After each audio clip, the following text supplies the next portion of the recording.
Alright, Margot just died.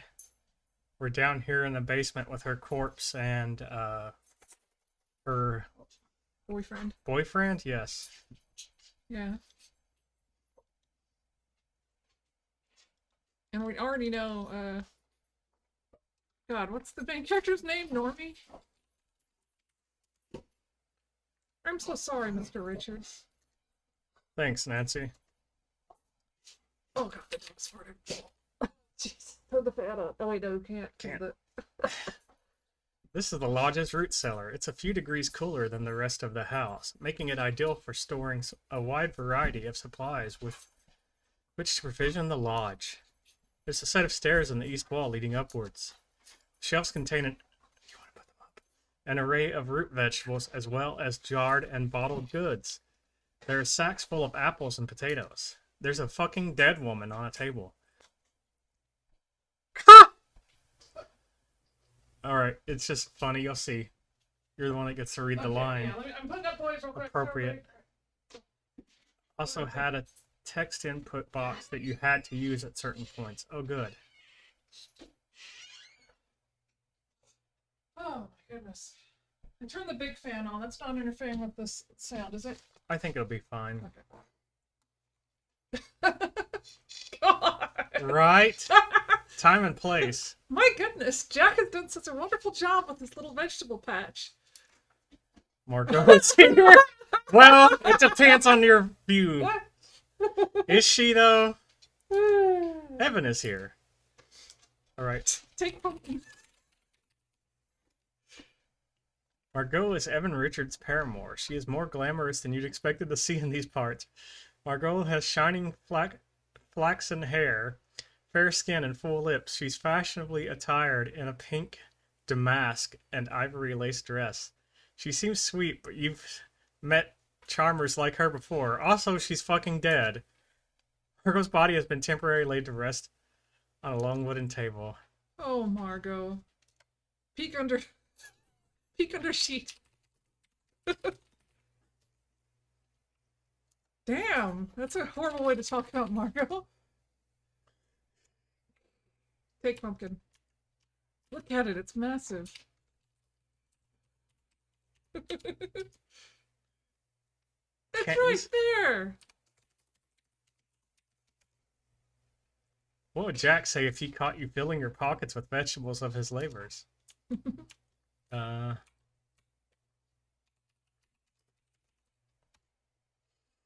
Shelves and root cellar are built solidly with no extraneous ornamentation. They provide ample storage for wines, ciders, vinegars, preserves, boxes of apples, braids of garlic, and squashes. I guess ask Evan about Margot. Walking around with a bottle of wine isn't your style. I wish it let you pick up the pumpkin and then you could just carry it around the rest of the game. She was my gal. Who would have thought she'd be gone before me? If you want to know more about Margot, I can't help you. I knew who she was when she was here. As for what came before, it didn't concern me. I never asked. So what was her allergy to again? Do we remember? What? Peanuts? Something. She wouldn't have put it in the notebook, right? Oh, you want to look at the notebook?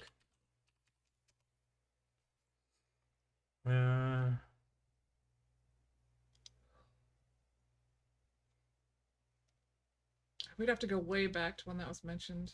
Wait. Oh! We tried examining her body and you wouldn't look at the under the sheet. Oh.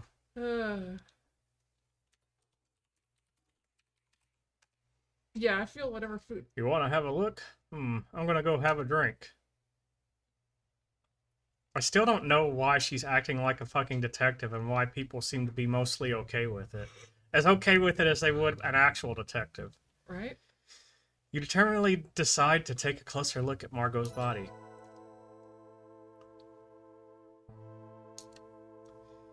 You pull away the sheet covering Margot. Your desire to understand what happened outweighs your squeamishness. Despite Margot's panicked final moments, she now appears peaceful. Margot's full lips are starting to darken into a purplish hue. Look at her eyes. Margot's pretty blue eyes will never open again. Open eyelid. Margot's neck is slender and elegant.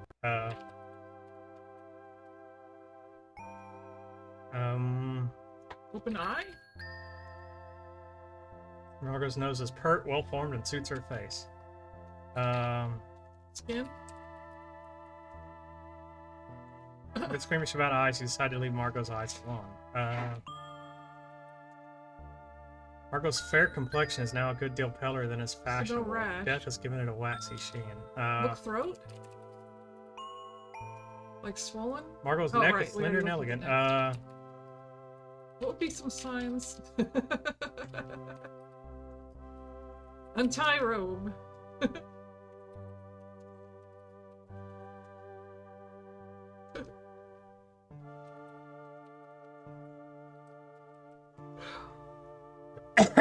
Works a lot.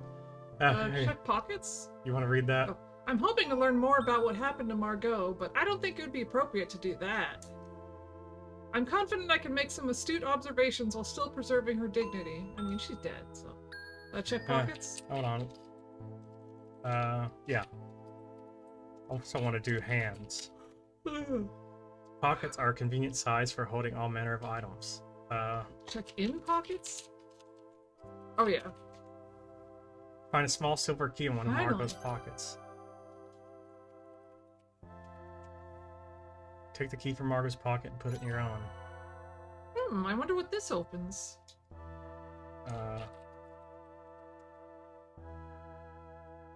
Same thing.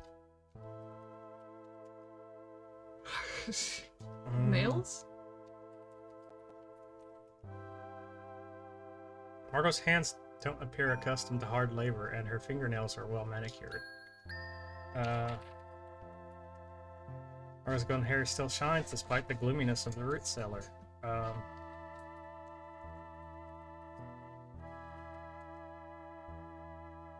Even Margot's bathrobe is stylish. It's a lovely robin's egg blue. You think the key is all we're getting out of it? Bathrobe has two matching pockets sewn into its front. So we got the key. Look Margot over. Okay.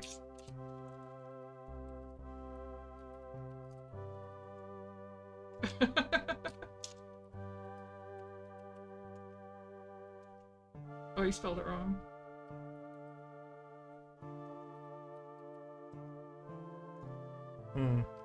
Probably that's about it, right? Yeah. I think the key is all we're supposed to get. Very, stingy game.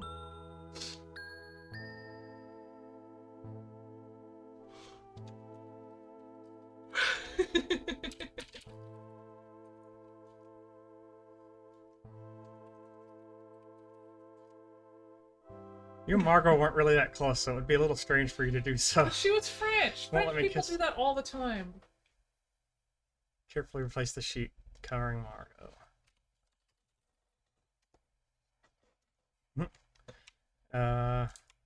Pull candelabra.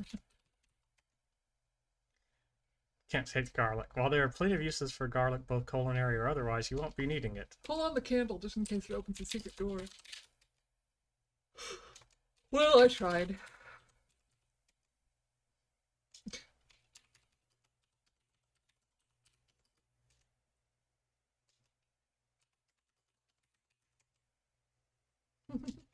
Wow, she's not even gonna acknowledge that cool candle on the wall. There are Hessian sacks full of apples and potatoes. With any luck, those should last through the winter.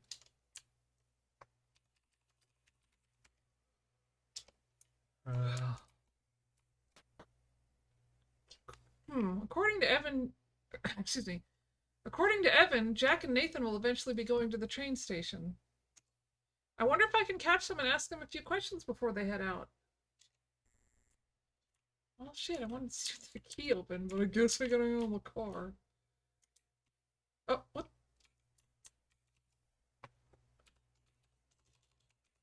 Is that Kimmy?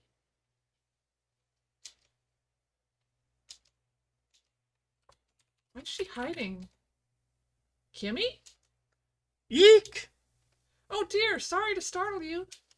Why are you lurking, Kimmy? Lurking? I was looking for owls.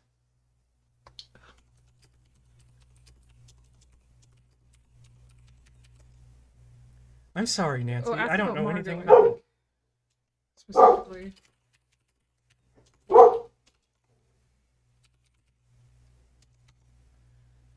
I can't believe Margot's dead. What could have happened? Boys, calm down. It's terrible. Nancy, I'm getting scared. Don't worry, Kimmy. I'm sure there's an explanation. I'd sure like to find out. Mm-hmm. She's on a quest to eat every bird in Canada. Kimmy's the owl murderer.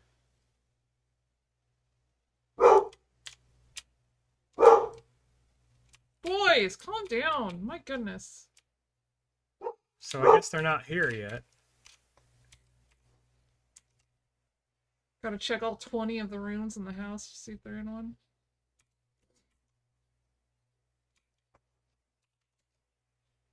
I think O Space D.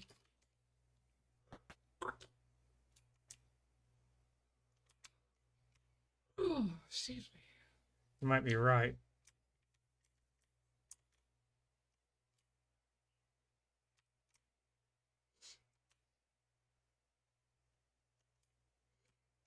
They're probably gonna be in the solarium or whatever it's called, the very last one. Well, we have to be methodical, don't we? Huh. I hear voices near this doorway. I wonder what they're talking about.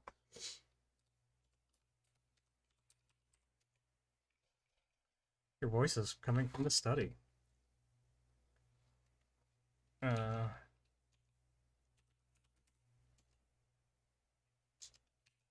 to eavesdrop again? The help of a drinking glass, you can hear a conversation behind the study door. What an unpleasant complication.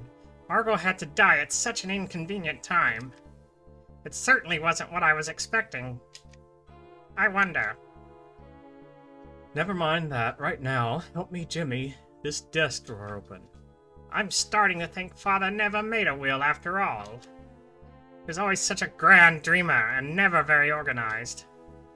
Nothing in here but bits and bobs and newspaper clippings. We have our contingency plan. I'm not concerned. I'm stepping outside for a cig. I'll keep searching for a little while longer, but I've got to meet Albert in the gazebo soon. He seems like he's willing to help us with Plan B for our price. Oh! Good. You don't hear anything notable coming from the study room right now. Albert's the Inspector Poirot looking guy, right? So, Yeah, but, you know, what's he's his supposed to plan? be like a fucking, what, geologist, Well, did you mineralogist? check the kitchen? I don't think you checked. Or Yeah. Did you? Okay, never mind then. What's the door to the top left? That's the study we listened to. Oh, right, duh. Okay. I have the memory of a goldfish. Too many rooms. And what's the main character's name? And who am I? And who are you? And what is this magical screen in front of us? I must have forgotten to lock my door. I think I'm doing the wrong voice. I'm busy, miss. Run along.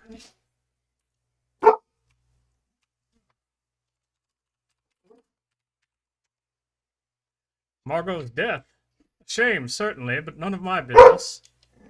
I'm a very busy man, Miss Maple.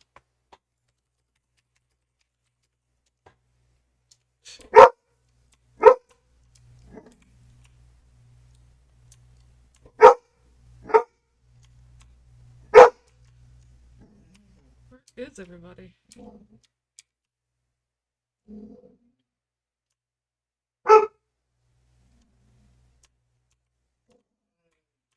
You want to see if the... Evan. So there's a limited number... Oh, wait, does the key work on that chest? Since you can't say use, it's probably open chest with key.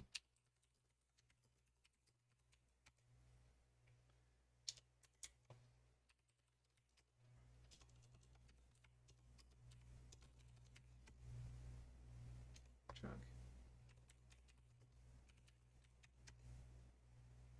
Okay.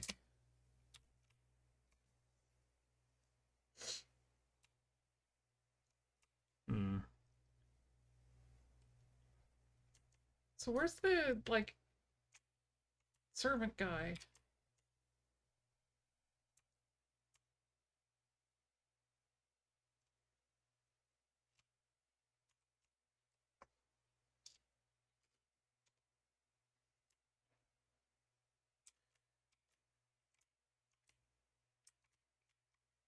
Wait, oh. Try the silver key in the blue trunk's padlock. Unfortunately, it doesn't fit. The blue trunk has a big padlock on it that requires a key which you don't have. It doesn't fit. Wait, hold on. You realize the padlock on the green trunk has a keyhole and that you lack the key. Okay. It might be something like in her powder room.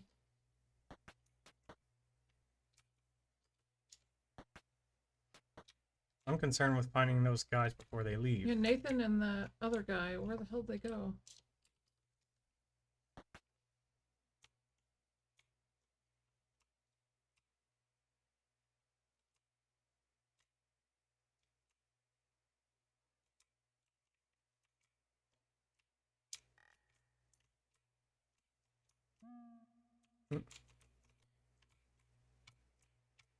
Right, I walk on your vegetables.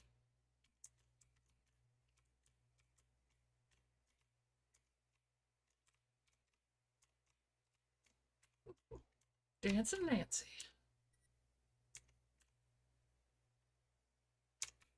Sounds like an old-timey insult. Wait,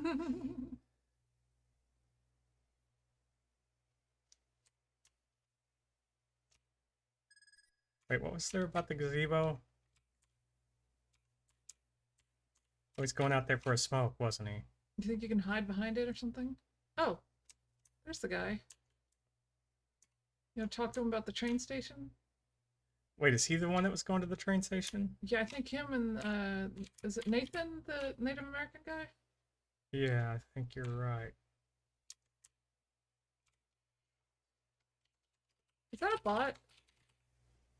Oh yeah, let me get rid of that. Let's do it the quick way. So I thought. Alright,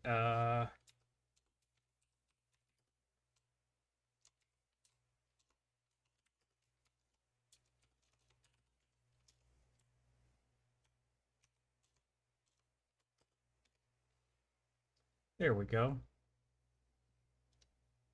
Catch. Oh, that's the lawyer. I'm not surprised. Women like her often meet ignoble ends. What do you mean by that? I'm sure a nice girl like you wouldn't understand. Hmm.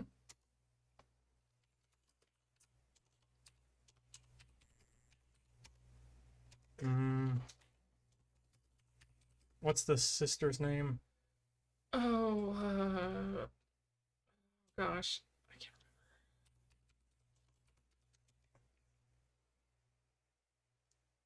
Jack. Okay, Jack and Nathan.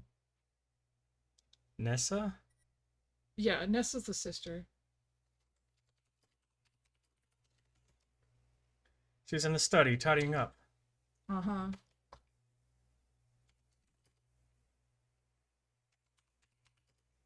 So where are Jack and Nathan?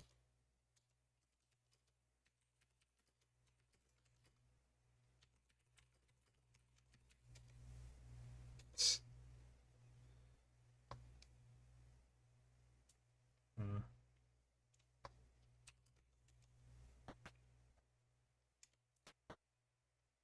What do you want? I'm just tidying up in here. Evan's lazy. Jack's lazy. They lack the will to do what needs done.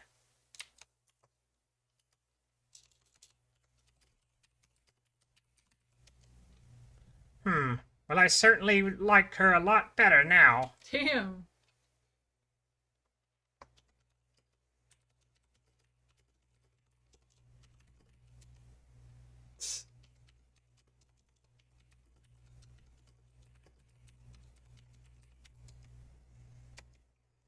Mm.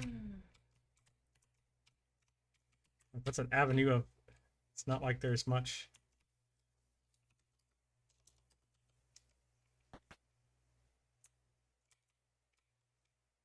I think the one thing we haven't checked is the boathouse.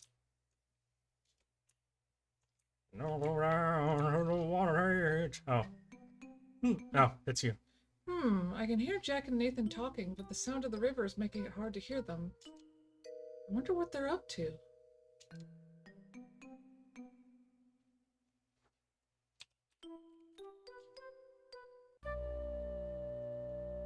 Hmm. Can't just toss these in the river like we used to, more's the pity.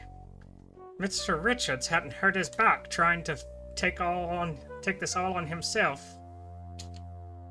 I wish he'd asked for help before it came to that. With all the extra scrutiny lately, he can use all the help he can get. Lucky for us, it was mostly overcast last night. No moonlight, no sparkles. Lucky for us. Hmm?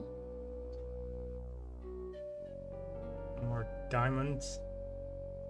I think that's all for now. Good thing there were no big ones tonight. Huh.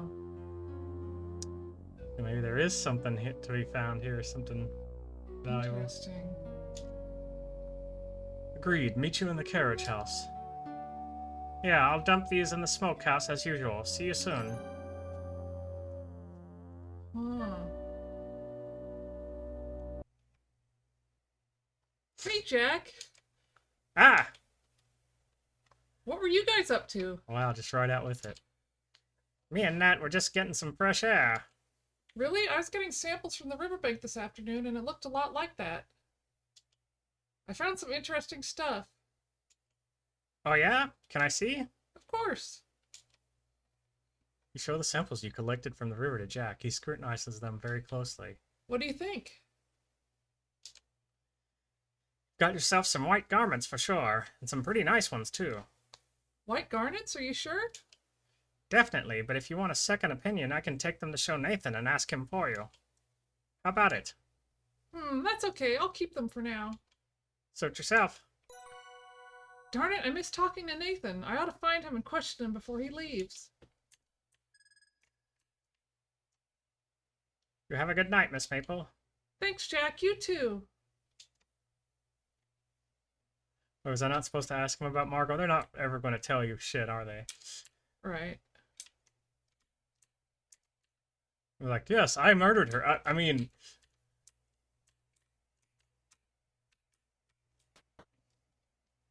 Ah, here's Nat.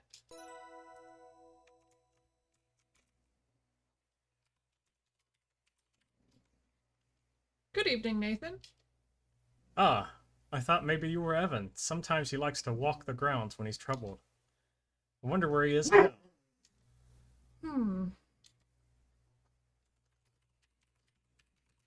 Ask about Margot? Wait, hold on. Got space.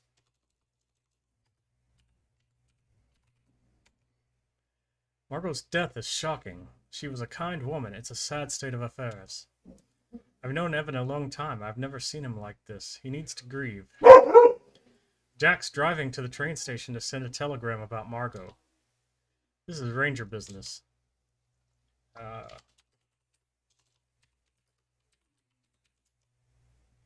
don't know anything. Yeah. Ask about garnets. Garnet is a hard mineral. You'll see lots of pebble-sized examples along the riverbed.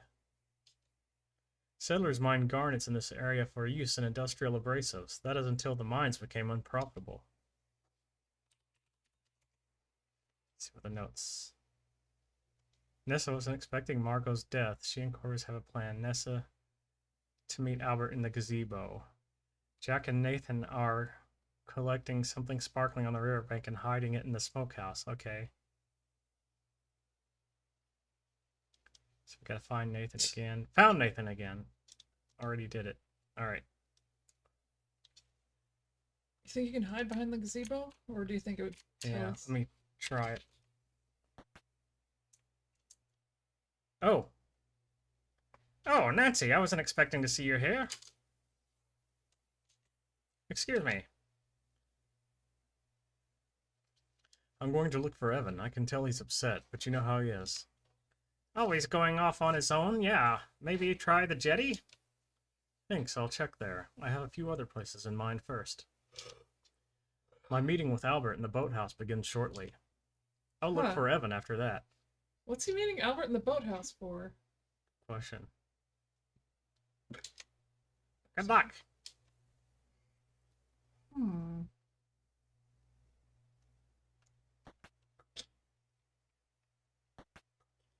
Just love that noise, the door opening noise. So he's going. Good animation. Yes.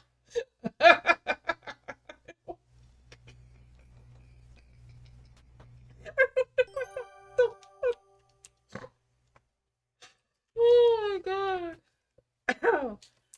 Oh my god. Pardon me, Miss Maple. I'm expected elsewhere. Yes, can I just fucking leave? Am I allowed? Every time I open this door, someone stops me. Right? No, has been added to my notebook. Have a good night, Nancy. Good night, Nathan. I wonder where Nathan's off to. To the boathouse. I just told you, Nancy. Oh.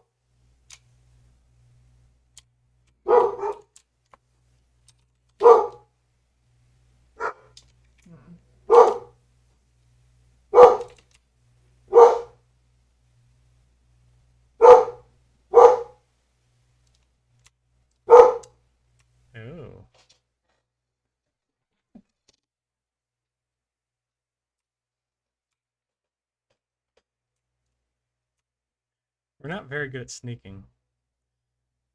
Ah, Nessa and Corvus seem to be having an intense conversation. If I can get closer, maybe I'll be able to hear what they're saying. You think you can sneak up there without...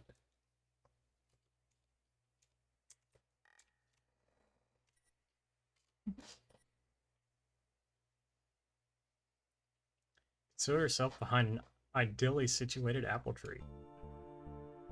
I won't be needing this anymore.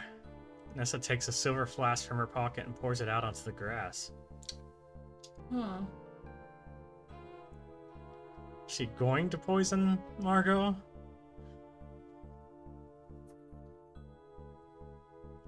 What's that? Water adulterated with poison. I soaked flypaper in a glass jar and poured the liquid into my silver flask. Tossed the jars over the waterfall, easy as pie. Wait. Huh. Okay, so she made some poison and tossed the jar she used. Okay. I didn't think it would be quite so effective. I was thinking it would be more gradual, less dramatic. Wait. Oh. Was she surprised by her death? What's she talking about? Well, she just claimed it happened at an inopportune time. Wait, no, that's when we were eavesdropping, right? The tart couldn't even die properly, yeah. But no matter. Could look suspicious and be investigated. What does it matter? There aren't any ranges around, or any other form of law in this godforsaken place. We don't want any more complications. This will be all be over soon, but we'll need to be bold. I'm ready for the next step. Good. Pluto, quiet. Hush up. What a strange conversation. Nessa mentioned tossing some jars into the river by the waterfall.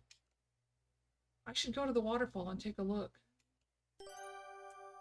We got like 8 different places to go that we need to grab stuff Yeah, from. where's the smokehouse? In real life would be potentially time sensitive. Oh, that's the smokehouse.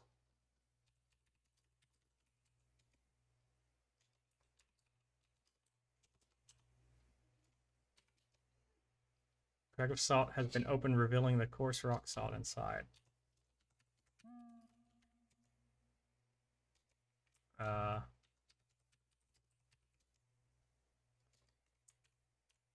Into the barrel. Take salt.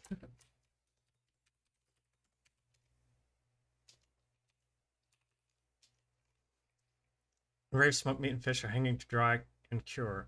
A work table with a deeply scratched work surfaces against one wall. You see a big bag of salt and a barrel of a large pot. I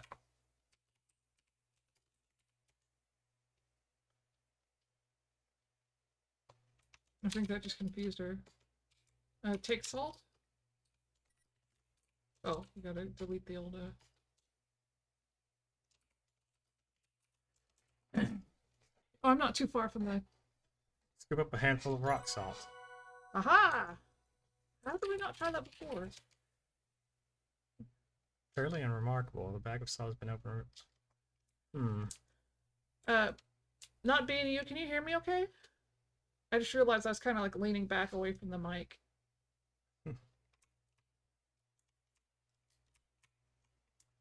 Know about the smokiness. Oh, what's that? Ooh, I'd better be careful and not stray close to the raging river. This glass jar bobbing in the fierce turning water. You can just barely make out a flash of yellow fly in front of it. paper. So how can you fetch that out without... I need to find a safe way to get closer. Alright, what's in our inventory? Tape. Jordan almonds. That's, I think, what she was allergic to. Maybe nuts. Rope? Oh.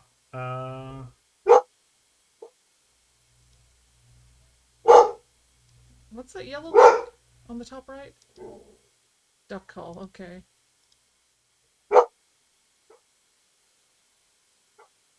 Pluto! Chill out! Look at a bunch of shit now.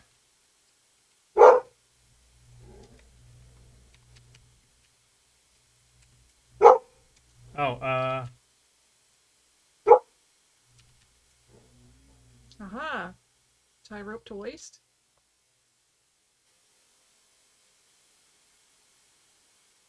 So we tied the rope to the tree into our waist. I'm not walking around with this rope tied around me. Now we get the jar.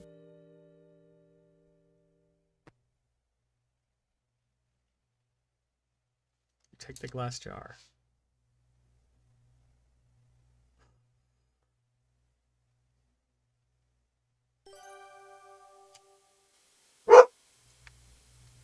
Now you're gonna have to untie the rope. Jar you retrieved from the raging river. Inside is a damp strip of fly paper. This looks like one of Jack's jam jars. Say that 3 times fast.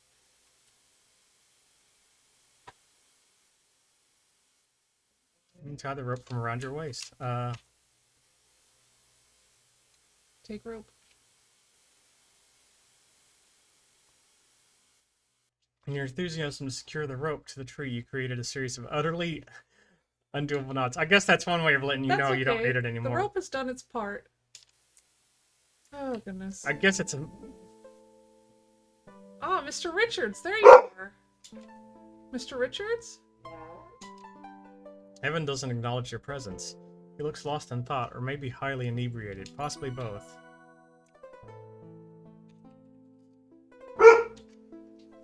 There's a jetty here, overlooking the rushing river. Cattails line the riverbed, and there's a rotting log lying on its side. A dirt path leads blah blah blah. We've read this part before. Evan is here. There's a trail of spilled liquid leading to the jetty. Did we already what? Examine the log. I feel like we did, but I can't. The rotten log is full of moss and gross bugs. Reach inside log? What if there's something in the hole? No, thanks.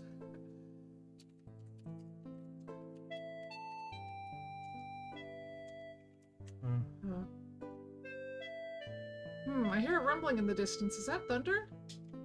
Ah, it sounds like an automobile heading towards the carriage house. Is Jack back from the train station? Maybe I should head over there and see what's going on. What liquid is...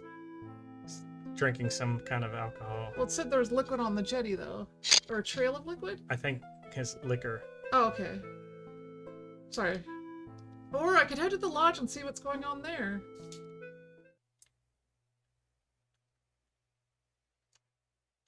Wasn't he supposed to be meeting at the Albert, boathouse? yeah. You want to check the boathouse or?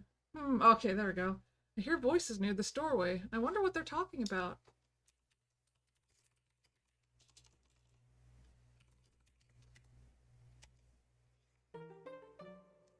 Yep. They can't know why you're really here. Who knows what could happen? Of course. I understand the potential risk involved. I'll be discreet with my investigation. We'll just say you were in the area, and that's how you got here so soon. Not that you were already on your way. Understood. The young lady. Margot. Yes, Margot. Is there any reason to believe her death was suspicious?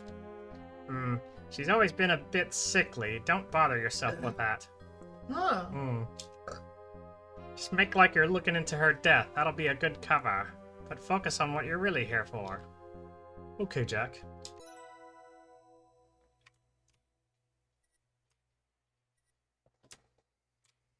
Interessante. Alright, what's still on the agenda, I wonder? Check the boathouse. Again? Like, I bet if you go, See if well, it's did you changed. go actually go in it? Like, she might do the you hear voices. Oh, yeah. Oh, or not. What the fuck? I still don't understand that. I still don't understand the gazebo either.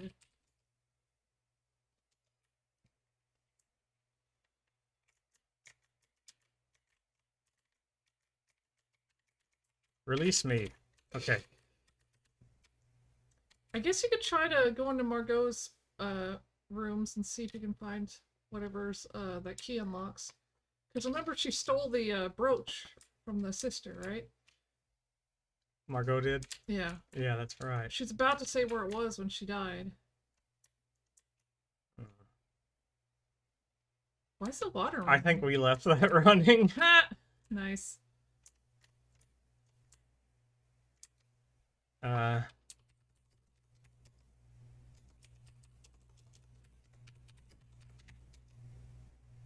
What is that furniture called exactly? Vanity? I don't think there's anything locked in here.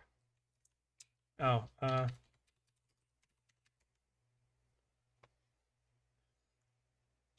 right, these are empty.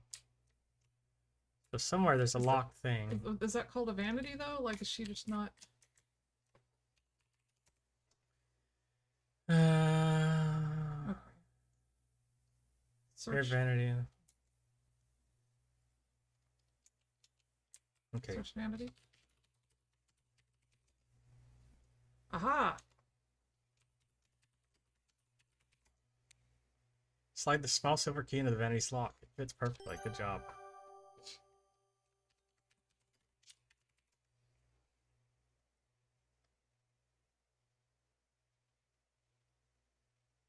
Open the drawers. Most of the drawers are full of various cosmetics meant for various parts of the face and don't interest you. But one drawer holds something worthy of closer inspection. You see a slim wooden box with a hinged lid and a smooth leather handle. Oh my gosh. It's the night dirt biker. He's back. It's the night what? The night dirt biker. He's dirt biking around the field.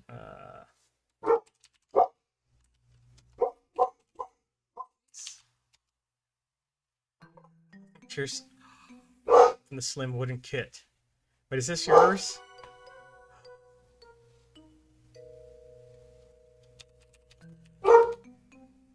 It contains a host of mysterious objects of particular interest. A pamphlet, a glass bottle, and a metal box, and a small ampule. Huh. The dude's kit was missing. That's... Oh, right. Yeah. Pluto, I need you to chill. You admire the minute dots that comprise a newspaper her- photograph she of a checked her round cut fucking, diamond. The natural diamond described in the article would be an octahedron, not a faceted specimen. What an embarrassing She inaccuracy. checked the article in her pocket, not the pamphlet. Nancy hopes someone got fired over that Over blunder. that blunder. Yeah. So yeah, read pamphlet, I guess.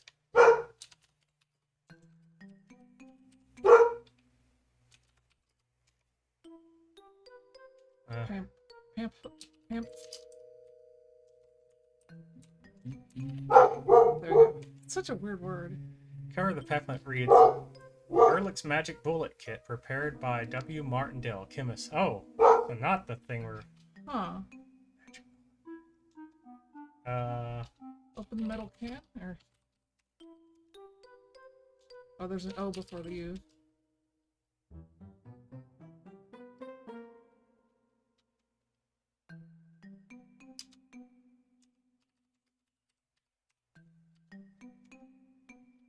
Small ampule contains a whitish yellow powder. It has a paper label. Paper label reads Salvarsa, 6 grams, single use, manufactured by W. Martindale. There's an even smaller print near the bottom of the label you can't quite make out. Sounds like quack medicine. Glass bottle contains a rubber tube that is attached to its neck. Huh. Like an enema?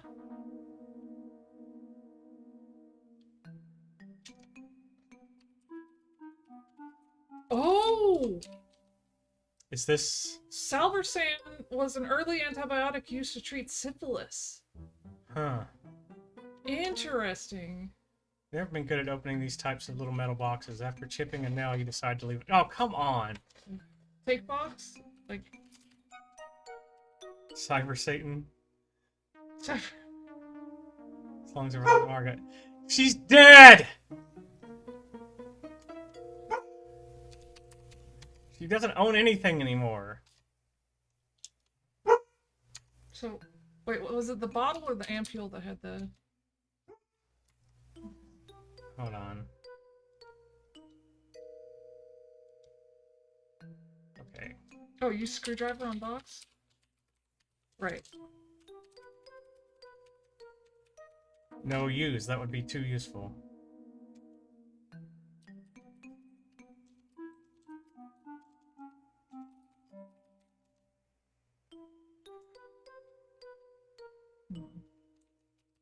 So you... Pry open? Oh. Pamphlet.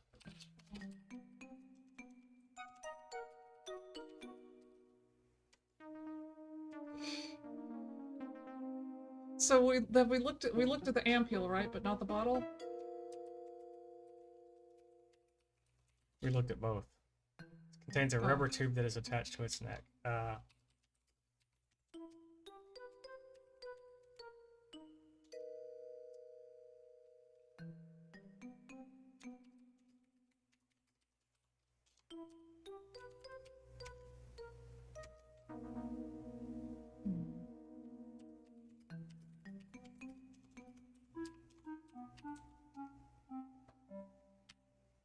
I'm not taking it, I'm just picking it up and carrying it with me.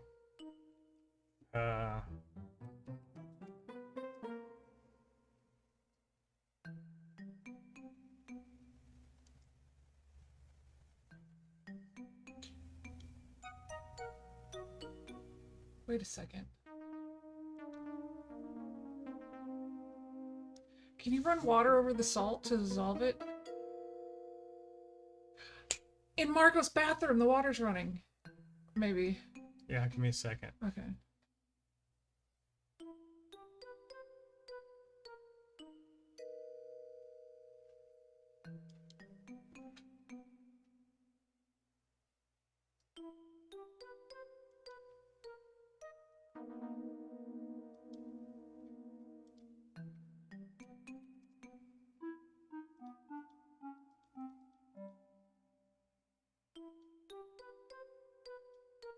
Yeah, what was it you tried to open with tools?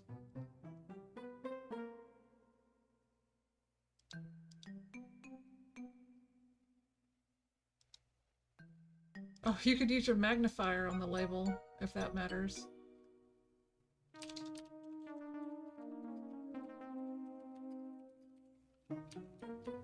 Was it a magnifying glass? I'm not sure the name of it.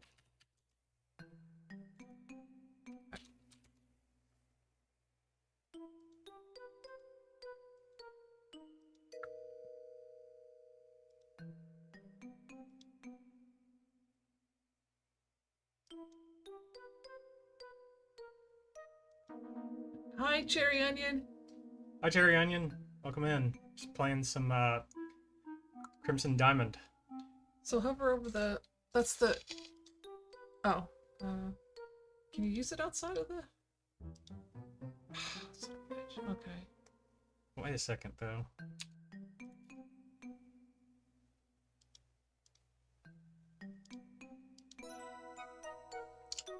The Ah. rock salt is composed of irregularly shaped crystals, but are genuinely cubic in shape.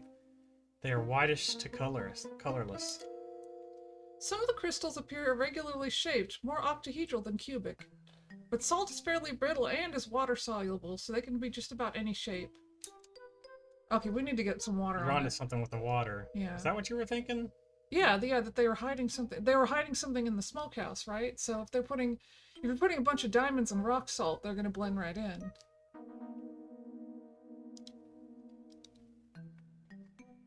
Oh, we already did that. I do feel like you're onto something with using the tools to open up the. Aren't you a clever girl? I'll look at it with the looking at the magnifying glass with itself. Yeah, but what? Is that a screwdriver?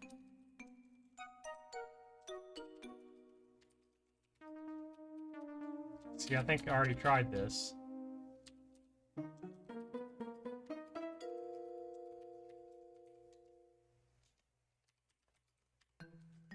Hammer.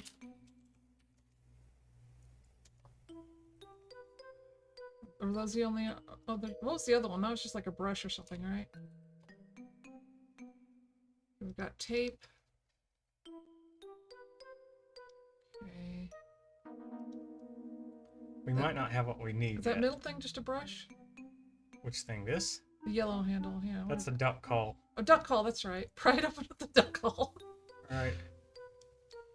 No, we already. This is kind of a one-use kind of thing. Oh, Oh, pick! ice pick! It's not a screwdriver. Okay, Ah.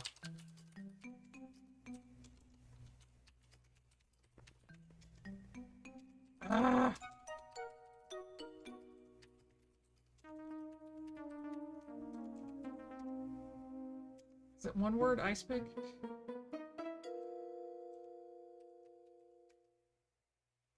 Okay. So someone has syphilis, is what we figured out. possibly. Science is too advanced for me. I'm going to faint. Good, good. Let's try the water thing, if we can think of Alright. how to do that without dumping it down the drain.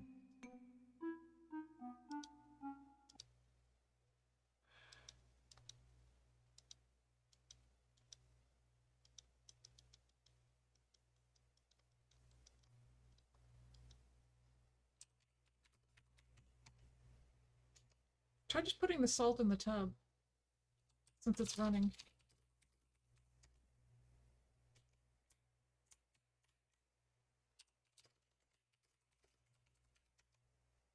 I could use this drinking glass to dissolve the rock salt.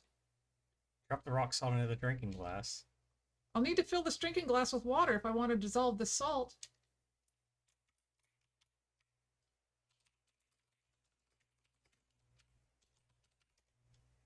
So we're filling the glass with water.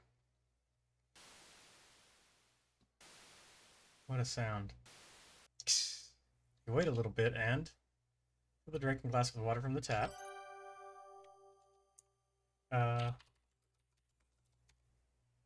Drinking glass you got from the kitchen is spotless. Fill the drinking glass with water. Put some salt in the glass. There's salty water in the glass. Look, bottom of glass?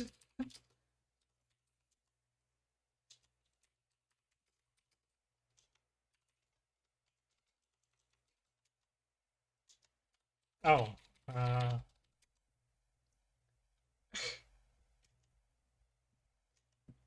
uh... Examine salt water?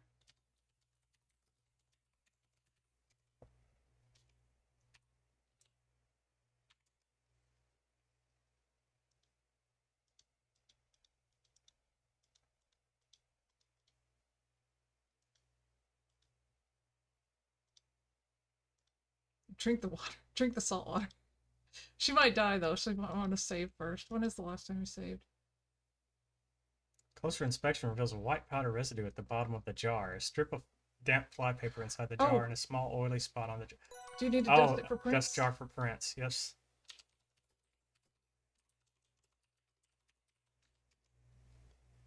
Person suit on the surface of the jam jar. Reveal a distinct fingerprint.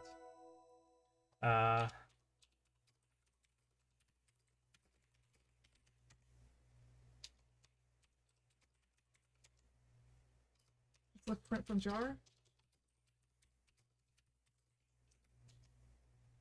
You're already carrying the jam jar that has a fingerprint on it. Okay. There's no need to lift it from the jam jar.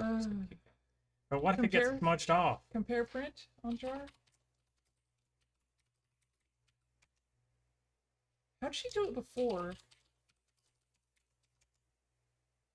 From what you've obtained the fingerprints to complete your collection, you were able to conclude the following.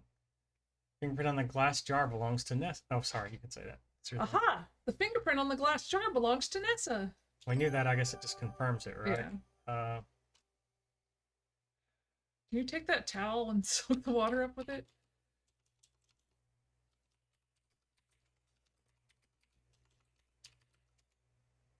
I can't just dump this water on the floor.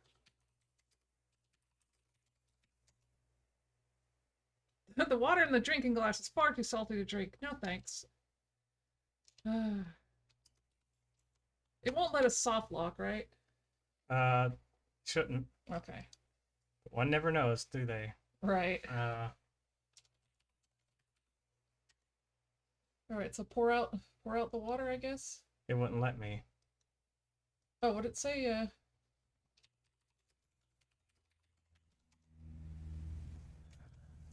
She said, I can't just pour this out.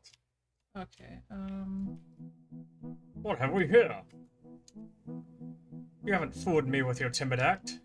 I'm on to you. If you dare follow me once I'm done here, you won't make it to your next destination.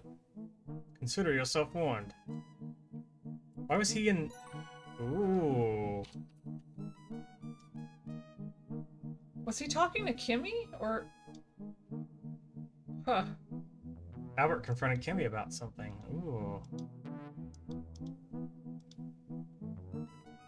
What is going on around here? Albert just yelled at me. Kimmy is holding a large map. She looks a bit flustered. You seemed very upset about my map. I was just planning my next birding trip. Well, if this map upsets him so much, I'll just get rid of it. No, no, no, no, no, bitch! Bitch! Excuse me, Nancy, I'm going to the bathroom to calm down a bit. Pour the salt water on the, pour the water on the fire. Ah.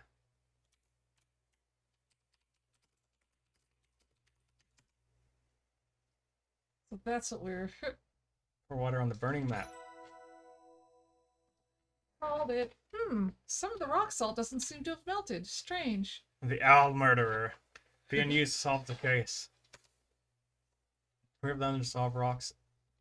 Put them in your pocket.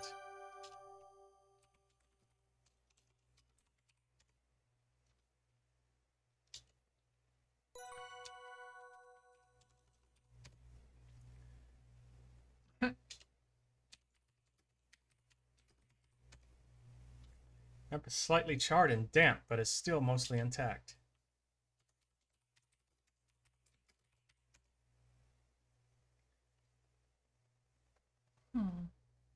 Sioux Locks. 500 locks. The circled location on the map. It's the Sioux Locks. Why would Albert be upset by a map with the Sioux Locks circled?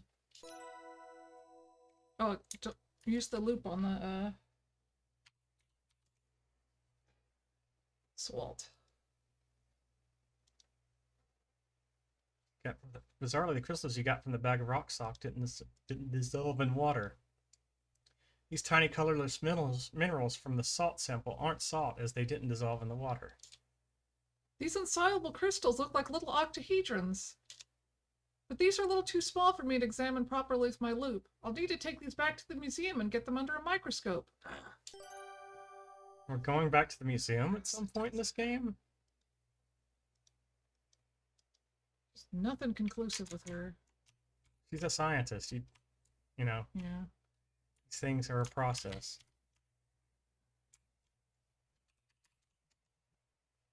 This is the bedroom Jack is sharing with Corvus. Judging from the crate... checking, yeah. We already know this. Just an example.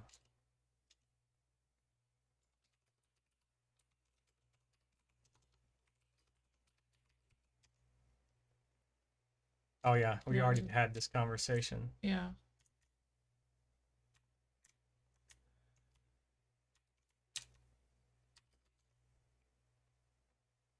Door is locked. It's Albert's, right? Knock on door. You knock lightly on Albert's door. That didn't sound light. Leave me alone, whoever it is. I'm busy.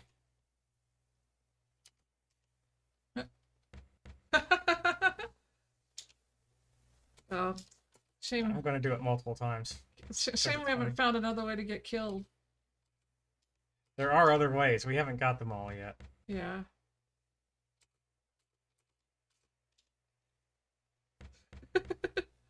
Hey, I need to powder my nose. Okay. Have fun pissing. Hey, how do you know I'm not shitting? True. Powder your nose. You're doing cocaine? Yep.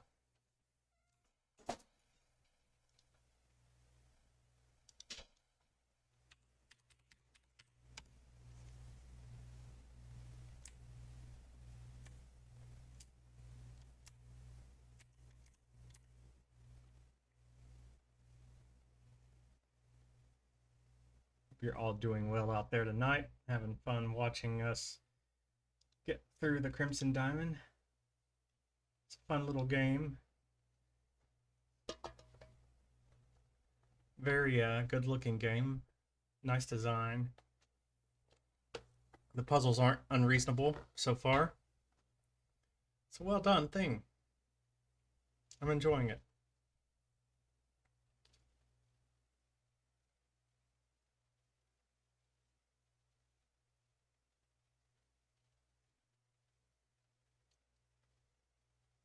I'm going to be right back. And then we'll resume. Let me get the BRB up.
Okay. We are back. Why don't we check our notes?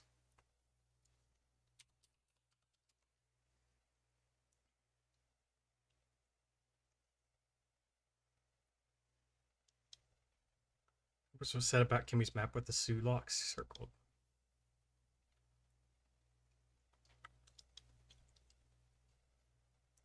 Examine the jam jar again. Oh, I think we already did that. Yeah.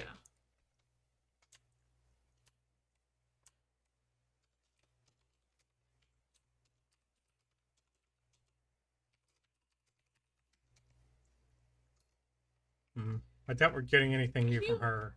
Okay, no, the silver key we already found it. It unlocked the vanity. We never found the sister's stolen brooch. No, we haven't. Wait, didn't we give it back? No, we got it from her to give back. Did we give it back to her? Okay.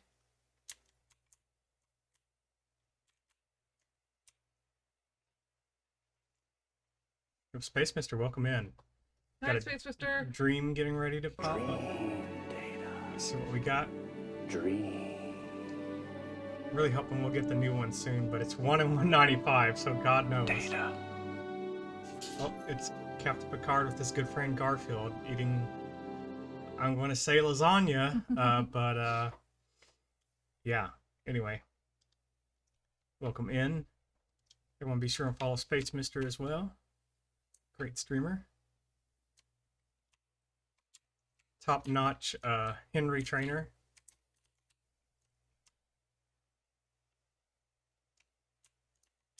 So where the hell is that Mountie? Ah, Nancy. There you are. We're about to get started. Oh, dinner. Oh, Someone say lasagna? Yes, the lasagna cat was present for a moment on our dream redemption. On a Monday. a normalist robot? That's my bot. Oh, okay. Yeah. Where's Mr. Richards?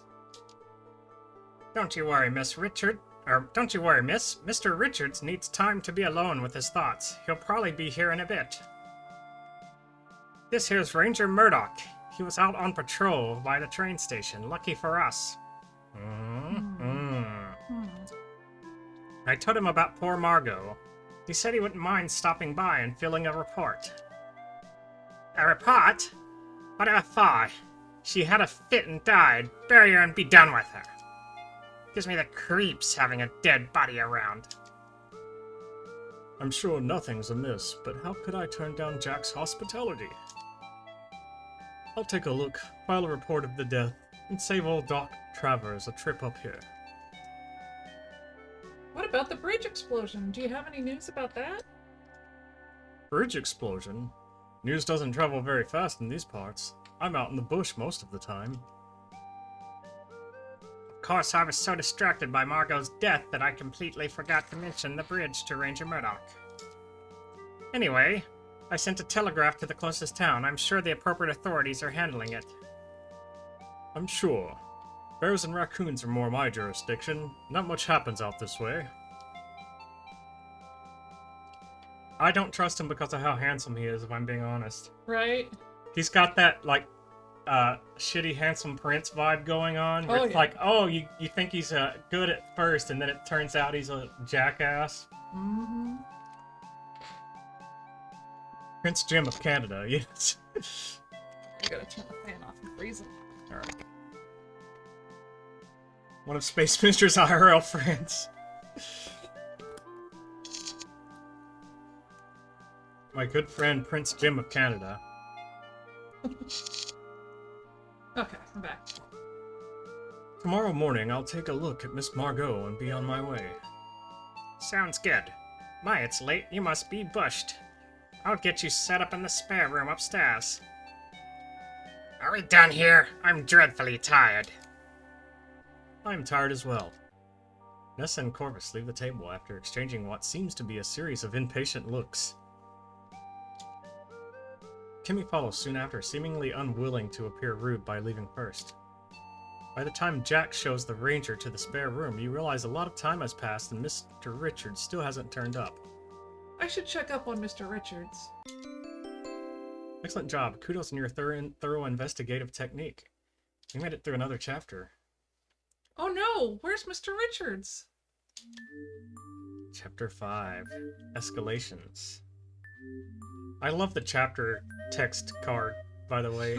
It's so stylish. It's nice. Very dramatic font. I mean, yeah, murders are happening in this game and a bridge exploded, so it works. You're shocked to see such disarray. I don't like the look of this. Tap review to check the status of your Evan investigation. Game has autosave, but just anyway, I'm going to save one so I'll have a good name. You don't think he fell into the river, do you? He Those could have. look like drag marks. Somebody. Maybe he's dragged online. That's not very funny. So there are 7 chapters, and we just started chapter 5. Yeah. Right. Was that a shorter one than usual, or are we just getting better at this? Let's say we're getting better, but I think it was just a shorter one. If I'm being honest. Oh.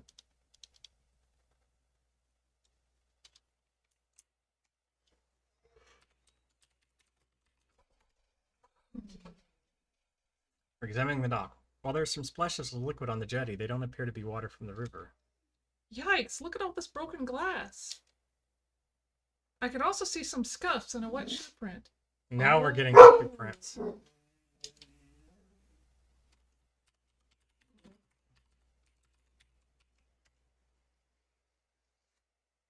Closer inspection, you ascertain a shoe print from a size 14 foot. Hmm.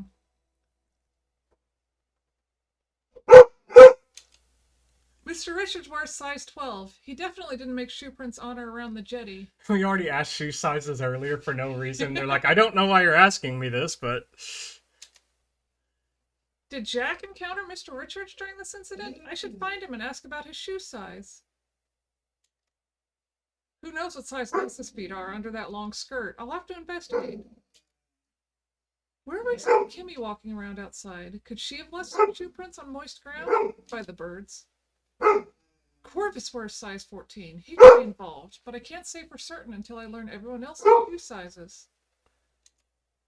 Albert could be mixed up in all of this, but I'll need to find out his shoe size before I can say for certain one way or another. Yo, Lelouchero, welcome in. Everyone follow Lelouchero as well. Hope you're doing well tonight, brother. Excuse me. Oh yeah, we're enjoying Crimmy Dimmy. I love that we already asked everyone's shoe size in Nathan's feet are chapter size 1. 16. I'm relieved that he wasn't involved in whatever happened here. We like front-loaded a lot of the work here for a completely nonsensical reason. We are having a great time. Thanks for Is it stopping in. Lelouch Hero? I always say Lelouchero, but it might be Lelouchero. How should we pronounce it? I usually just call him Lou anyway, because I'm lazy.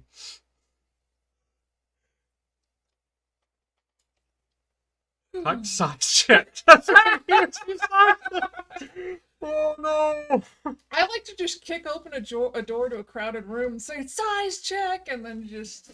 Achievement unlocked. Size queen. Tell me what you desire. Have no strong opinions.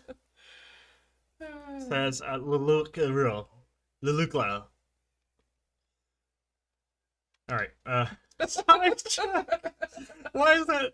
I know why it's so funny, but I'm a child. I'm a That's fucking the- child. Like, instead of a panty raid, when it's sororities, they do size That's a check. size check. Just a bunch of sorority chicks with rulers. Oh god, that's terrifying. I wonder what could have caused this. I shouldn't tamper with anything that could be evidence. Why? Yeah, now we're starting to At think least that not too much. it's like now we're worried about tampering with evidence. Alright, so yeah, I bet Kimmy's are at the, where she was looking at cormorants. Oh yeah, look down by the mud.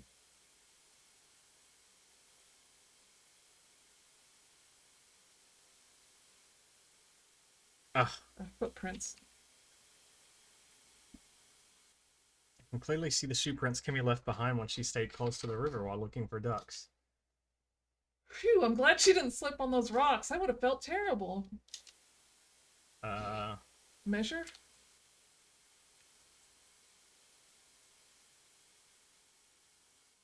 close inspection of Kimmy's shoe prints, you conclude that she wears a size 6 or 6.5. Why does she... Anyway. So I need Nessa's and Corvus, right? You can type size queen, it'll tell us who we're lacking. Yeah. I love the way the car moves. That made my day. I think we saw it once before, like when we were coming in the cabin.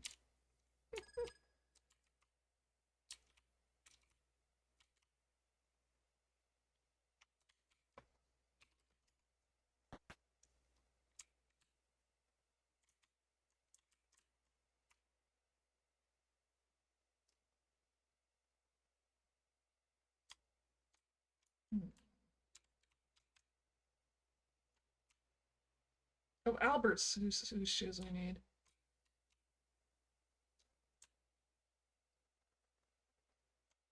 What if, like, this whole chapter is just shoe sizes, Mhm. and we're almost done already? Wouldn't that be fucking hilarious? Accidentally, Just our fucking goblin ways pre-solving a puzzle. Faint noises coming from the closet. It sounds like someone's in there. Why would someone be in there? Could it be a raccoon or something? You definitely hear someone or something in the upstairs closet. Oh, that's... This one with glass?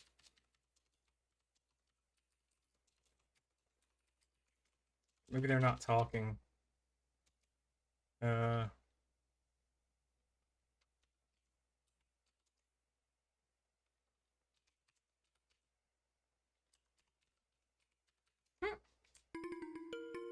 Oh, pardon me. Oh, it's Murdoch. Stumbled on the ranger rummaging in the closet. Ranger Murdoch, what are you doing in here? Oh, Miss Maple, is it? You certainly gave me a start.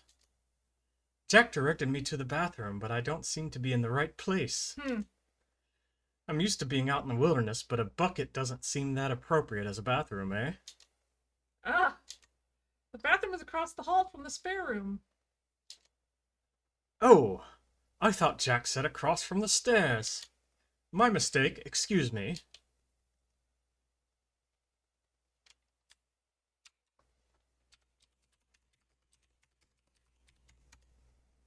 The blue truck is a bit battered.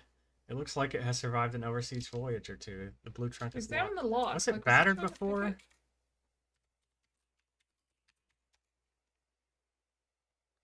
Padlock is still in very good condition. It appears to have spent most of its life indoors attached to the blue trunk, possibly in this very closet. Padlock looks even sturdier up close. I bet this thing would secure just about anything. That's weird. Oh, it only examines that one, not the green one.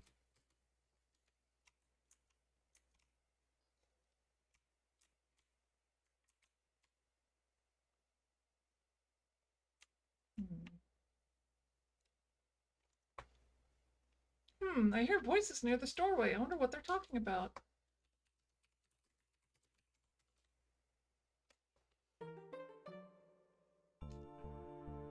And what government agency did you say sent you, Mr. Respa? Your government sent me. The specific name of the agency escapes me. Here, I have the documents. I trust they're in order. Ah, thank you. Let's see, yes, these look just fine. Of course they do. May I see your identification papers? There's a pause in the conversation. Even with the aid of the drinking glass, you strain to hear what comes next. See here, officer. I'm a very busy man. I don't have time to root about in my documents to produce my identification papers at the moment. He doesn't have time to get his ID. I'm here because my government is doing a favor to your government, yes? So where's he from? Oh. Strong international relationships are vital, especially in the times to come. Doubtless you're aware of the current state of world affairs. I am. So if I were you, I'd take a step back and turn your attention to the dead woman in the cellar. Which is, after all, the reason you are here. Of course. Have a good evening. Have a good evening to you, Mr. Respa. Where to say it? So much for Canadian hospitality. Ah! Oh, Miss Maple, good evening. Good evening. That wasn't the bathroom either. Mr. Respa was quite shocked when I busted in naked. Oh, are those Corvus' shoes? On the right? Oh,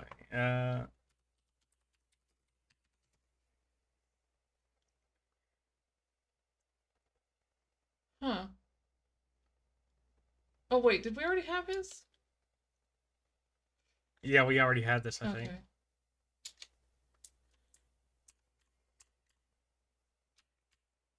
Yeah, I think it is just Albert and Nessa.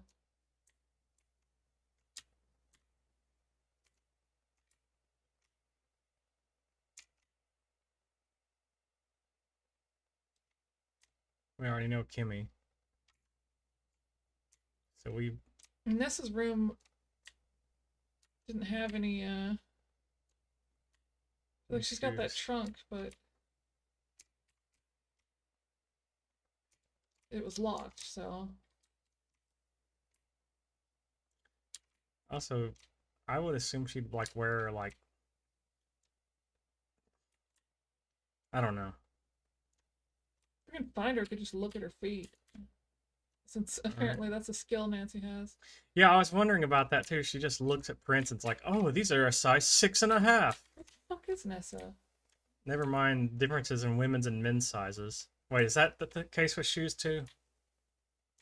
Sorry, Do women and men's sizes differ in shoes, too? yeah, I think so. Maybe they're finally meeting at the gazebo.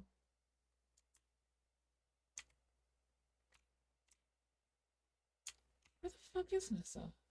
Everybody's just out at nighttime. It's a wonder nobody's been eaten by a bear. Right?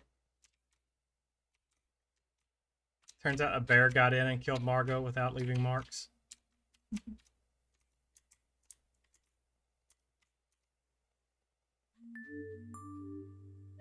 Hello? Signs of a struggle continue in the area. Continue? Oh, right, because of the... Alright. Around the smokehouse, the scuff marks and shoe prints continue along the path into the smokehouse. The door to the smokehouse is shut tight, but you can hear some indistinct noises inside. Sorry. And, yeah. That was in my ear, but, I didn't think it was that loud. I'm hamming it up a little bit, but... These shoe prints... Oh. These shoe prints look larger than size 12, which is what Mr. Richards wears, but I should take a closer look. Examine.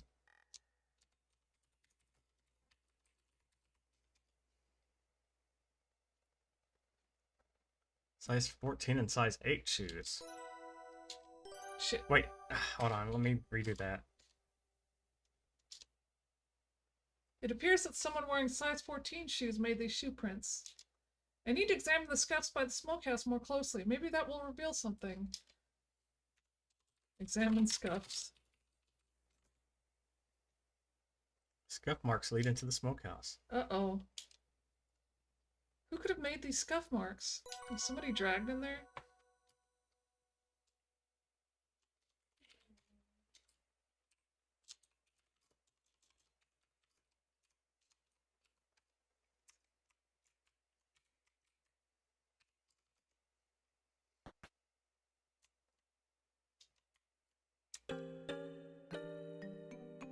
Oh! Nancy, I'm busy in here. Please step outside. Nathan is frantically rummaging in the smokehouse. Nathan, where's Mr. Richards? What's happened? I don't know. That's what I'm trying to figure out. If you don't have any helpful information, please leave me to figure this out. Oh, of course. On one hand, I'm relieved that I didn't stumble on anything ghastly. But on the other, where's Mr. Richards, and what's happened to him? I'll need to come to some conclusions and present them to Nathan. Maybe then he'll let me into the smokehouse and I can continue my investigation. Something shiny on the path to the smokehouse caught my eye. I wonder what that is. I'm going to need to figure out who was involved in the scene I found at the jetty. So we missed the glinting pixel, so it just told us, I guess.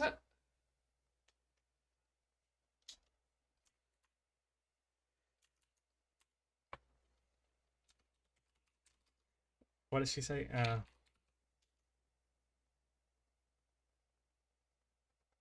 Oh, there we go. There's multiple ones? The tiny shiny specks are only visible in the moonlight. They are impossible to examine closely.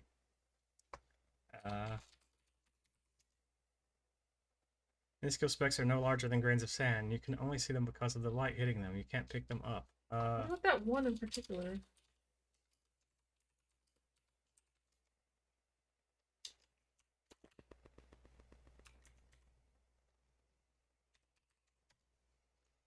Um,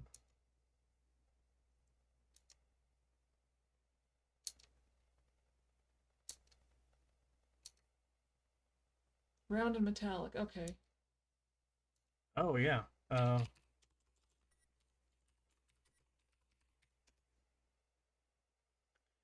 It's a gray metal button with 4 buttonholes. Who could this belong to? I should look more closely at people and what they're wearing. Take button.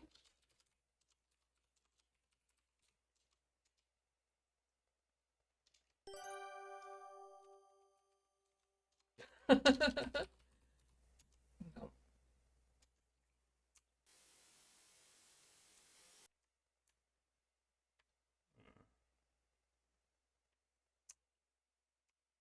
I can't leave yet. I haven't accomplished my goals. Oh, you should check the cellar again, too. Like, why not?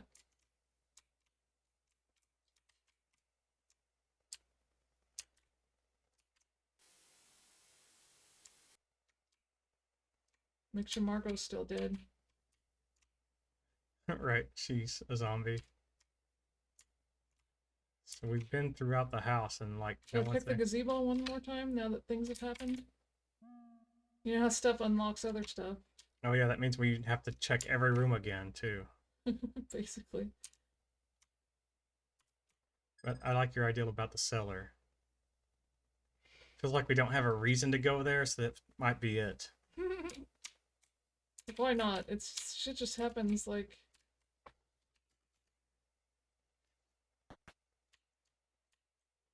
Still dead. Good. Wait. Is that more liquor like on the rug in the porch? Good eye.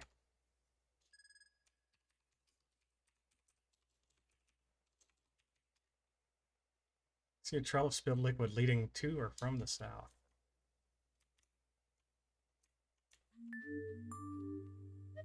Uh-oh. That hair. You see some possible signs of a struggle. There are scuffs and shoe prints in the grass and on the path. Some of the tree branches have been snapped off. Oh, hold on.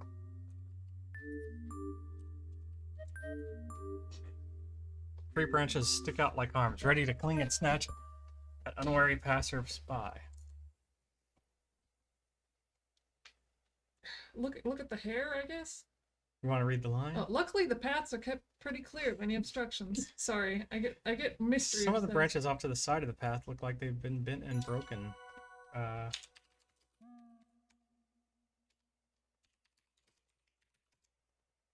See some long gray and brown hair stuck in the broken branches. Take hair.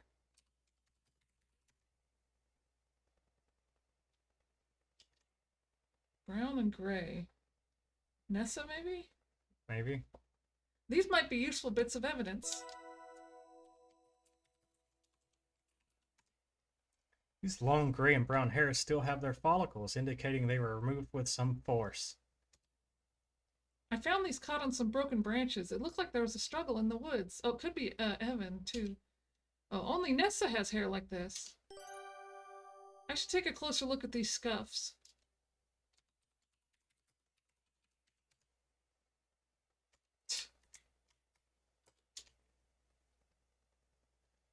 Scripts in the grass are deep, as if someone was literally digging their heels in to resist outside force. The scuffs and scrapes are definitely leading away from this part of the forest and down the eastern path. I should take a look at the scuff marks on the jetty.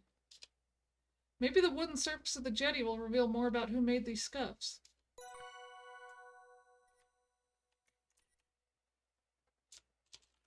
I think we did things out of order, maybe. It's probably okay. The puddles of whiskey are staggered at irregular intervals, both on and off the path, almost as if whoever was responsible for them was also staggering. This doesn't bode well. Probably Evans, because he was...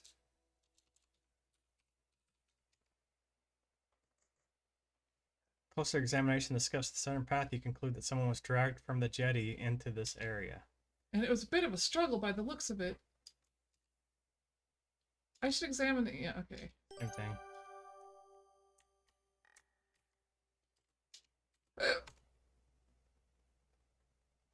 The direction of the scuff marks appear to lead away from the jetty and into the woods to the north.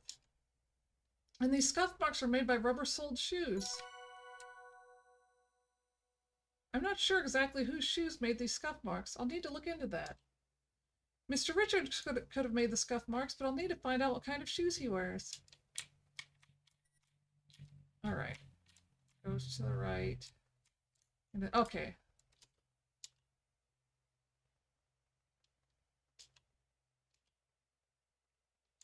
So that's the part we've already, So where the fuck is Nessa? We have not run into her. I think we gotta go back to the house now that we've figured some stuff.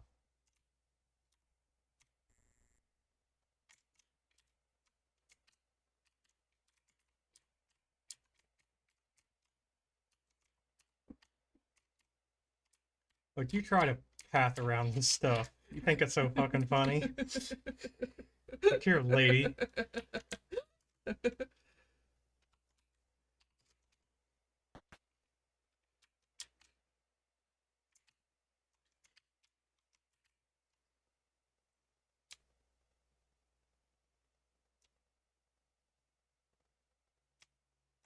No, we don't know whose shoes.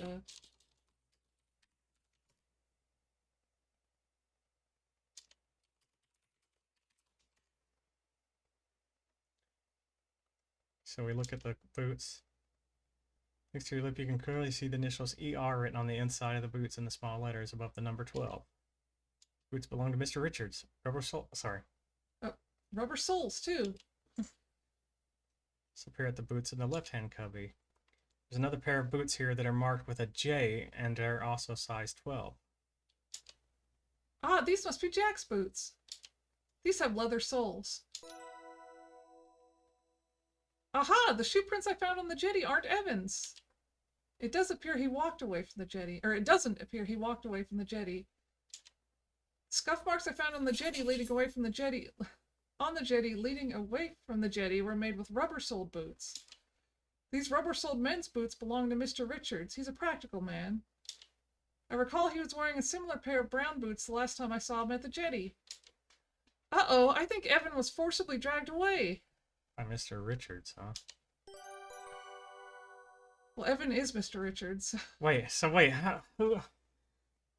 Whose shoe prints are around the smokehouse? Learning everyone's shoe sizes will help me figure that out. I did see Mr. Richards on the jetty. I wonder if he left any fingerprints behind. Can I place anyone else at the jetty? I'll need everyone's shoe sizes before I can figure that out. I guess examine the women's. That's probably Margot, though, right?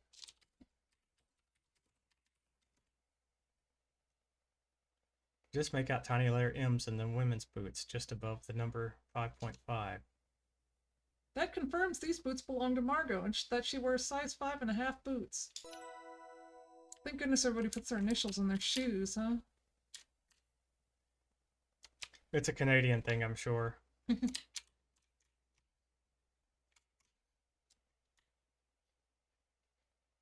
So who are we still missing? Just The size 6. sister? Hold on, as hilarious as that is. Give me a second. No, I mean, that's what it said. I know that's what it said. It's still hilarious. What do you want me to do about that?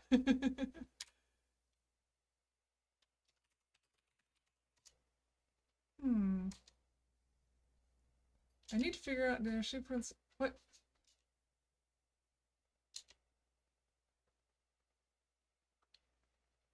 So we already know Jack's size. Nessa's.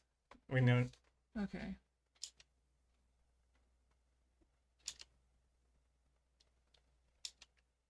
Albert and Nessa. Okay.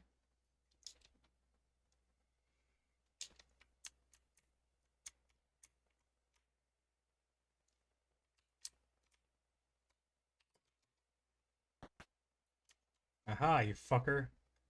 Oh, I forgot to lock my door again. I've had more than enough of your company, Nancy. Please leave me to my work.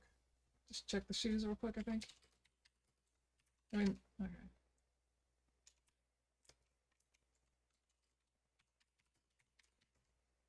Miss Maple, I can't think of a reason why I would tell you that.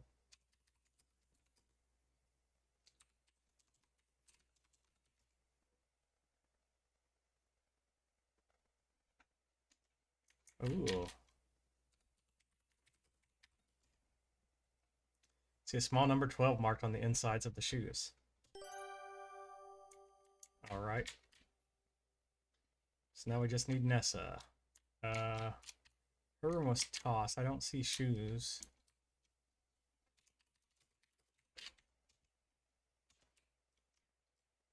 Maybe in the chest?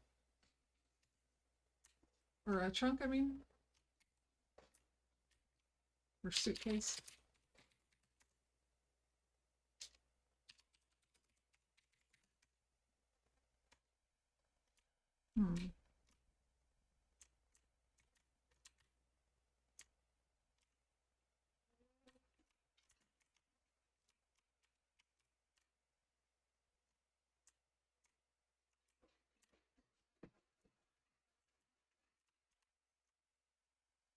Hmm. I think I can hear someone or something moving around in the walk-in closet. Alright, this isn't going to be a...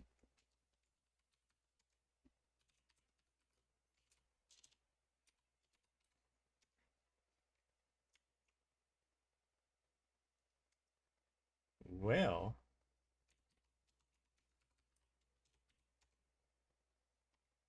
Don't you dare touch a thing! I'm looking for my ruby brooch. Oh wait, we didn't get it back. That's The what I one thought. Margot stole. Oh, well, I can help you look for it. Not on your life. You'll just pocket it for yourself. Get out of here. Hmm.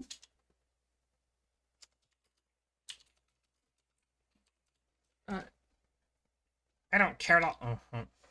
What? oh, you said Ness instead of Nessa.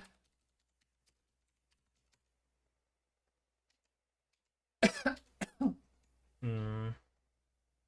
Finally got her somewhere, and it's like, what do we fucking do, right? Lift Nessa's skirt.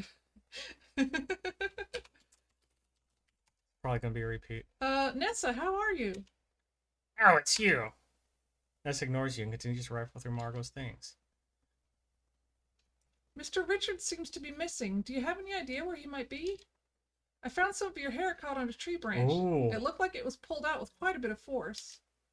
Yes, my hair got all tangled up when I was looking for Evan in the forest, and I had to pull pretty hard to get myself free. That certainly doesn't prove anything except that Jack needs to get better at trimming the trees. Uh-huh. I have no idea where my good-for-nothing brother is. He's probably off in the woods somewhere, sulking. Um...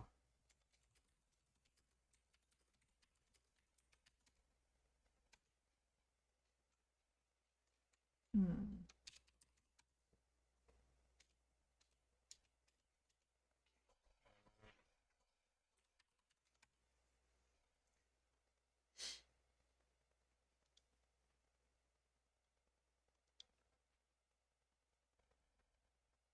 Oh, we can ask Albert about the Sulaks, maybe. Oh, yeah.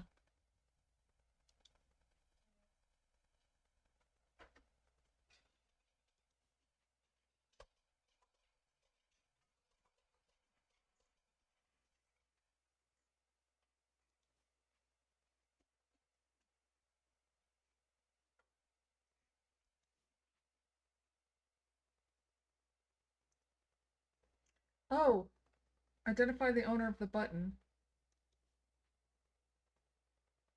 So I guess look at Corvus's clothes?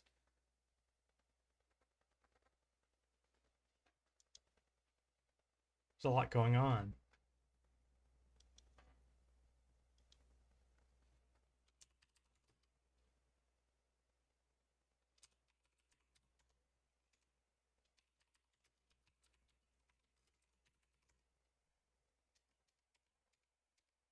Am I talking to Corvus?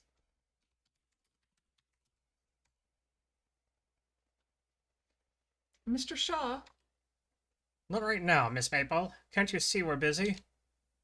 can you do like look Corvus shirt? I did. Oh.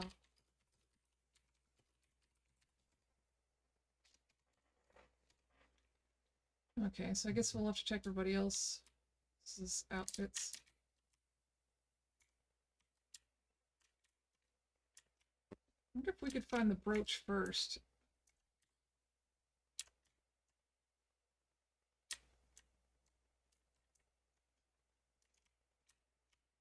I don't suppose Nancy's a lockpicker. Good evening, Albert. Can I assist you with your field report? I'd love to learn a thing or two from you. I could spare any time to instruct you. I'm a very busy man. Hmm. I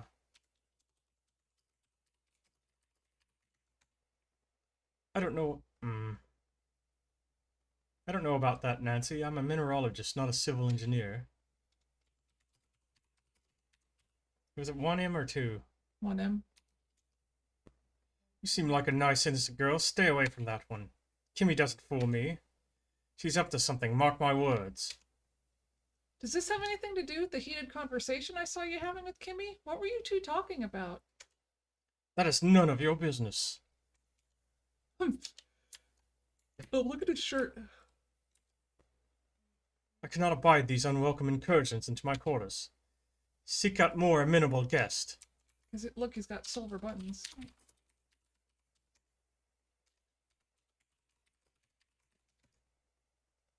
Clothes are so neatly arranged that you're afraid to touch them, lest you incur Albert's persnickety wrath. Will it not let you look at the one he's wearing? That's what's bugging me. Right.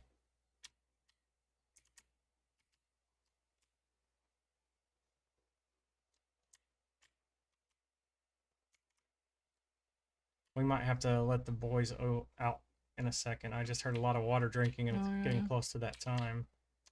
Let's just do a quick sweep here. Oh, yeah, just like I put this alarm.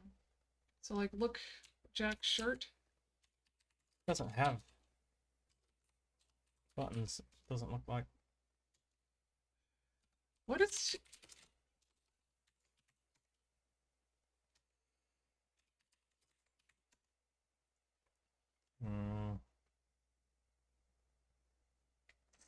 Outfit? Like, how is she supposed to be looking at people looking for the buttons? That's the question, huh? Let's go ahead and take care of the boys. I'll be right back. If you just want to hang out. Space Mister. Mr. Richards is my dad. You can call me Dick. I think she should just start just really heavily flirting with all guys. And well, she's already size checking. True. Yeah. It's frustrating figuring out the exact verbiage that they want us to use for the crap that they. I wanted to visit you before going outside. Come on, Pluto. It's not nearly as bad as those old games. Pluto does not want outside. He's just being a little cinnamon bun. Cinnamon bun Pluto. Actually, I think I'm gonna take a quick nose powdering break. Get some more water.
Miss Gentleman Tree? Mm-hmm. Blue got one for no reason at all, I guess.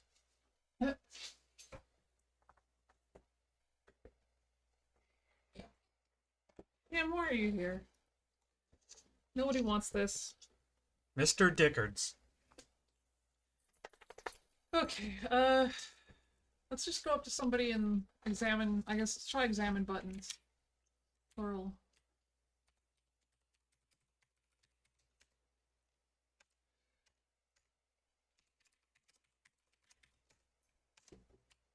She said, I said examine people and what they're wearing.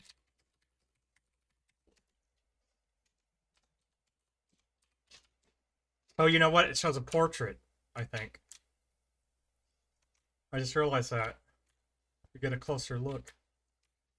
See, that's what gets it, because Albert had metal buttons, but it's like, what do you do with that? We're looking for a missing one, I think. Like...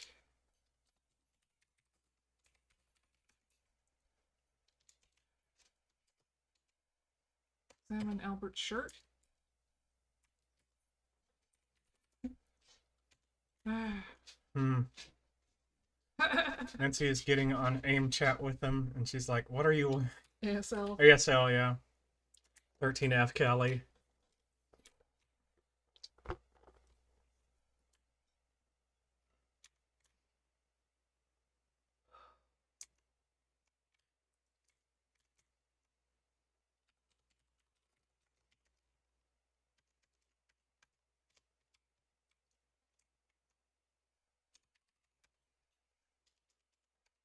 No, don't... So, No.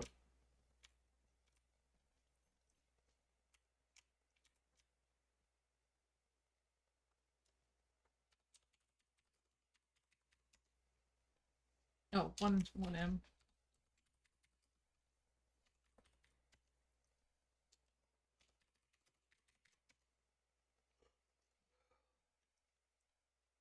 Hmm.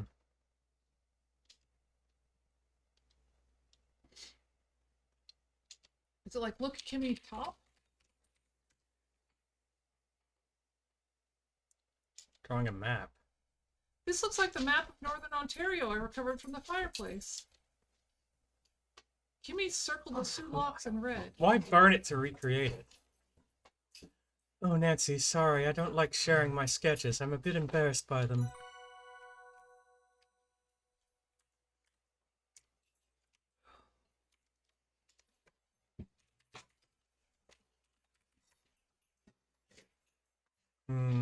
Robert Respa, a stately, well-groomed gentleman in his 50s. His monocle gives him an elegant air. Antwerp sent him as an expert mineralogist. Antwerp, huh? Verify the diamond claim in Crimson. You have a hard time imagining him doing field work. Oh man, I'm so bad at geography. Antwerp, that's not Belgium, is it? No. He must be preparing his field report. Sorry. The Antwerp, isn't that a band?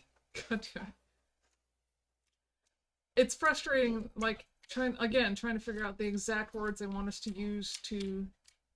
Do the thing we know we need to do. Yeah, like... Well, in this case... Oh, wait, hold on.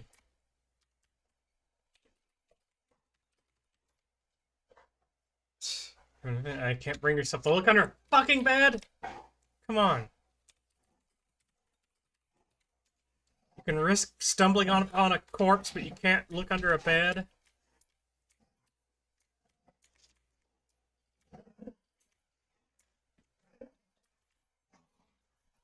Can we find anybody else to... Oh, yeah, there's Jack, but... We leave that run. We probably left that running. The water bill is going to be incredible.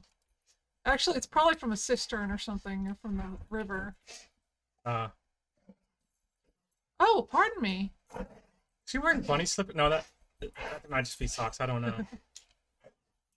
Good evening, Miss Maple. I'm just getting settled in for the night. He really does actually look kind of settled in, doesn't he? Yeah. Um...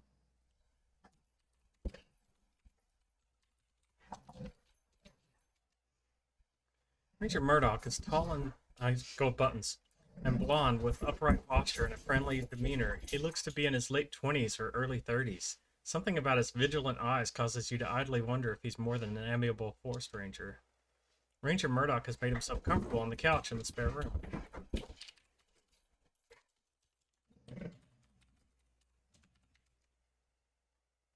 Oh my gosh, he's just doing it. What?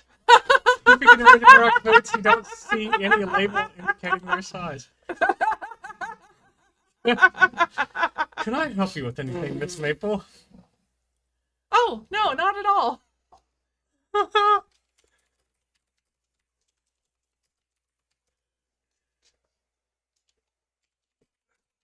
What do you want, Ham? These boots are size 12. Why do you ask, Miss Maple? Just trying to make conversation. That was so fucking funny. Try examine outfit. We saw he's got gold buttons. Oh, yeah, but I feel like...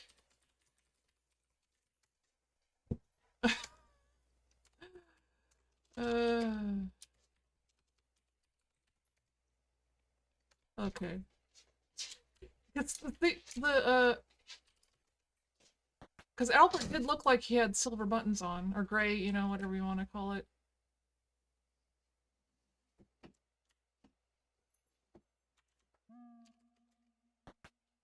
We could try talking to Corvus again to look at his portrait.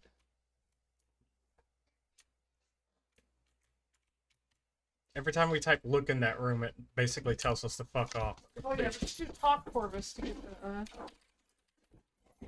get Oh, well. Corvus Shaw's nattily dressed in black slacks and a striped vest with metal buttons. Seems a very clever sort with a quite sharp tongue. You can see why he gets along with Nessa so well. Corvus doesn't look quite as natty as he usually does. You might even go so far as to say that he looks slightly disheveled.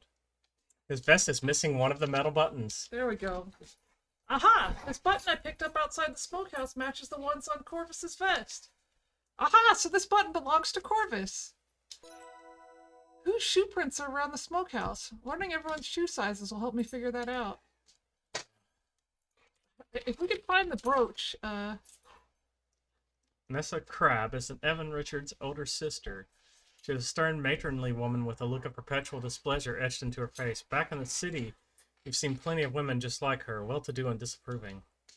Nessa is rummaging through Margot's clothes and personal items. She looks agitated.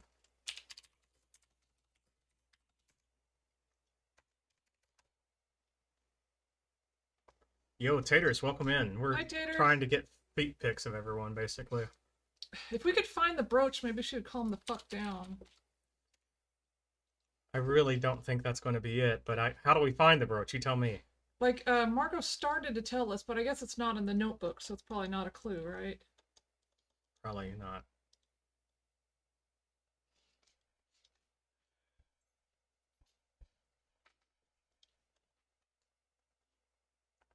Ah! Hey, buddy.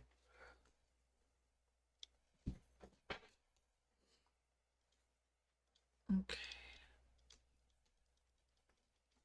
I think we don't have anything useful in the notes. Well, if we know that's Margot's hair, could we get her prints from the woods? Off of what? Did we miss anything? Shit. I mean, yes, somewhere, right? Wait. Oh, you mean her shoe prints? Yeah. That's a good Because we point. know that's her hair on the I thought you meant fingerprints for a second there. Yeah, sorry, shoe prints, footprints. That is good thinking. It feels like a stretch, but Wasn't there an in-between part here? maybe you gotta go along the river. And then back Oh, up. over here.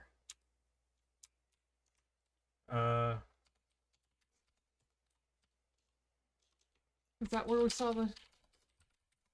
Yeah, her hair was here.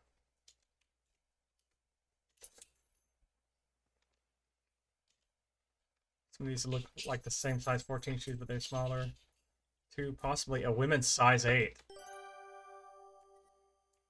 Now we have all the shoe sizes, so...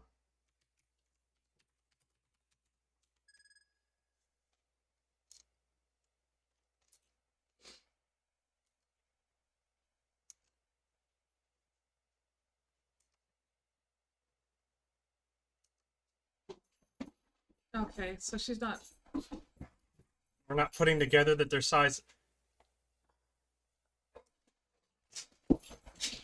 We just we just learned that probably. I think she's not. I think it's not enough confirmation for her. Seasoned detective Nancy Maple.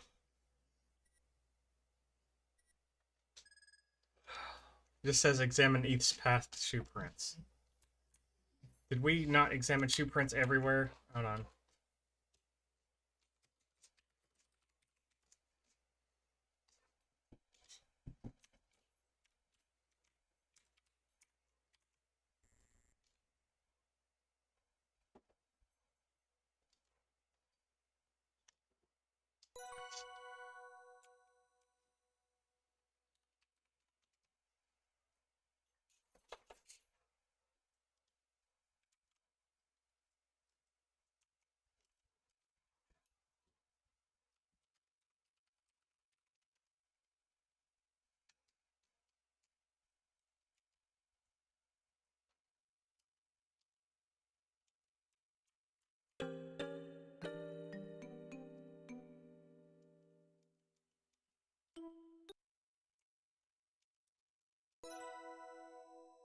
Okay, so Said another note's been added. Complete an investigation of scene outside the smokehouse. You good?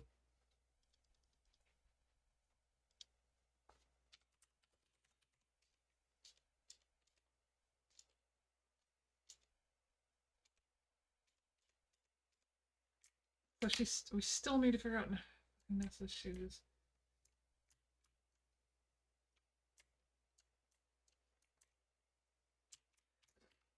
You ever examine the necklace on that dummy?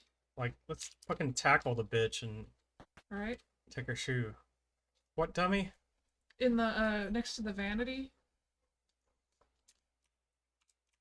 If it's just hanging there, You know, like what if in it's that a room. purloined letter situation? Oh.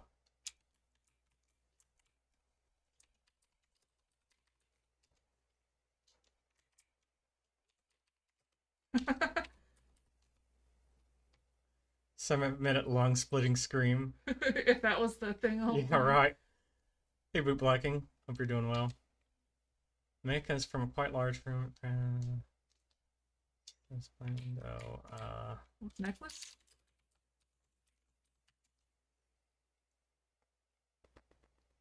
Oh, made of glass. Okay.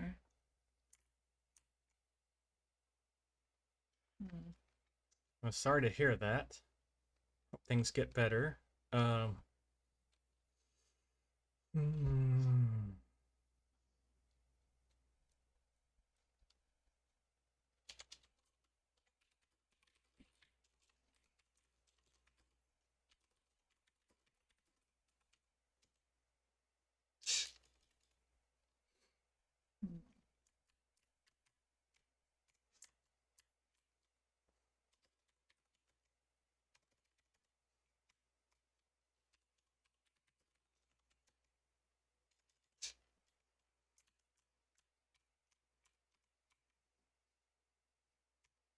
What does it still want from us? How do you get a fucking shoe size when it won't let you even What's on the mantle? up here? Yeah. A vase and a picture frame.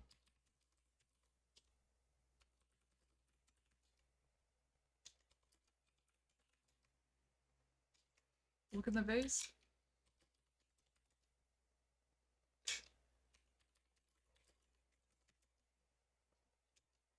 It's empty.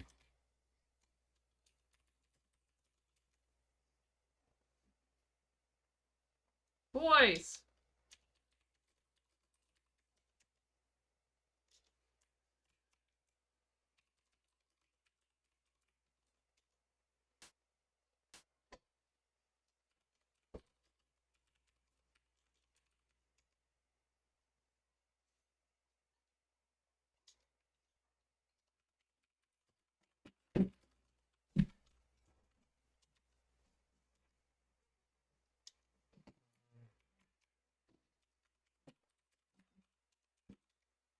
Should we talk to the ranger about the murder? Like tell him about... Oh, he seems pretty cozy. I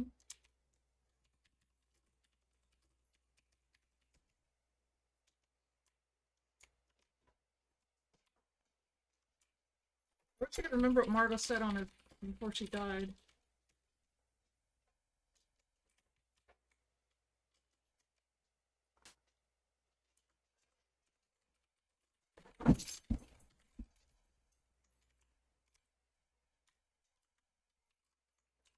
Oh.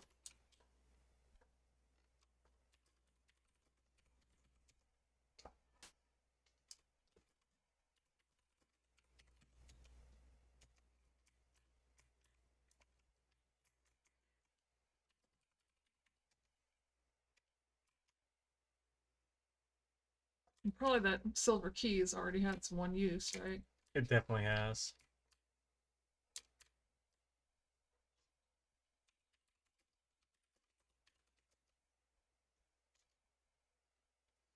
It's fucking ridiculous. Like, alright, hold on.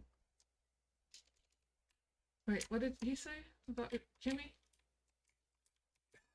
Same bullshit he's been saying. I don't know. I missed it, and it's not repeating, so we'll just have to hope it wasn't important. Try talking to the ranger about Margot and see if we can...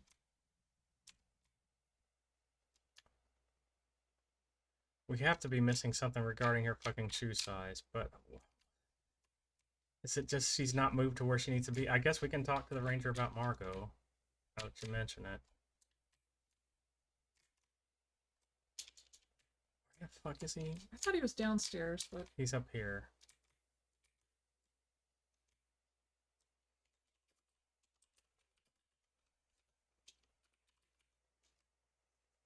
I'll examine Margot's body tomorrow morning. According to Jack, she had some health issues which probably contributed to her death. I'll be filling out a death certificate and notifying her next of kin, although Jack told me that she doesn't really have any. Do I have anything helpful to tell Ranger Murdoch about Margot's death or my investigation into it? Show him the jar.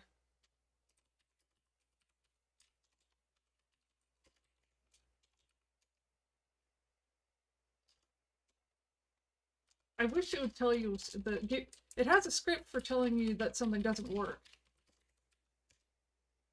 I found this jar floating in the water by the waterfall. It looks like someone was trying to dispose of it, but it got caught on the rocks. There's a white residue and a strip of damp flypaper inside. White residue? Maybe it's dried soap? I suppose it could be.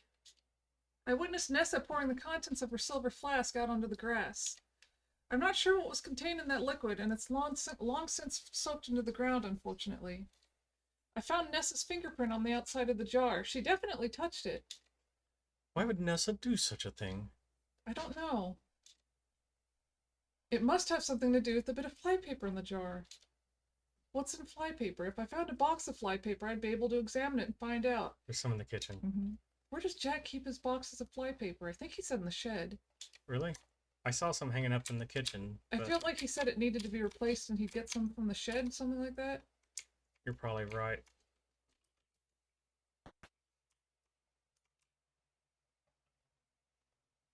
I could be, like, completely, bullshit. But I swear he said something to that end.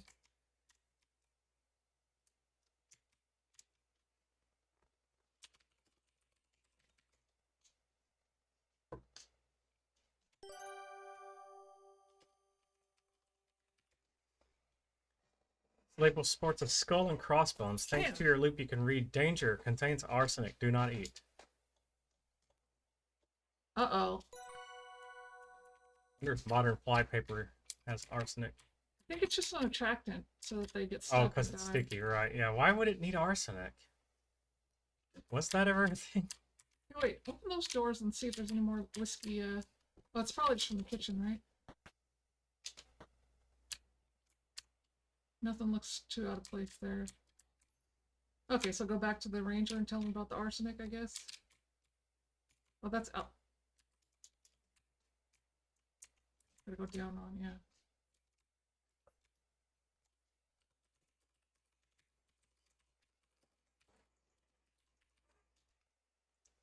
I think Margot was poisoned by arsenic. I heard that she died suddenly. Why do you think she was poisoned? Well, I don't really have any hard evidence. I just have a feeling. I see. I'm afraid I'll need more than that, Nancy. Don't show him flypaper? Uh,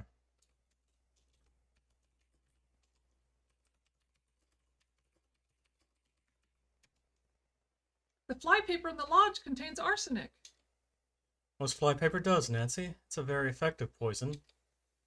I should tell him about this jam jar I found. You already did. I guess it's just out of order.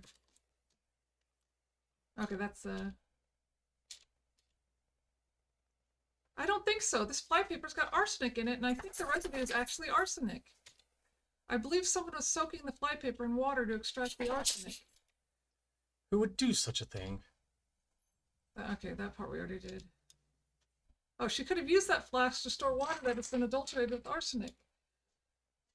I found Nessa's fingerprint on the outside She of the did jar. bring She her definitely water touched it. for some reason. I'm like, why are you drinking water from that bitch? Right. Why would Nessa do such a thing? I think Nessa poisoned Margot. She was afraid her brother would bequeath the lodge and lands to Margot and not to her. I see. That's a very serious allegation. Do you have anything else to tell me about your investigation? Okay, so we'll have to come back out.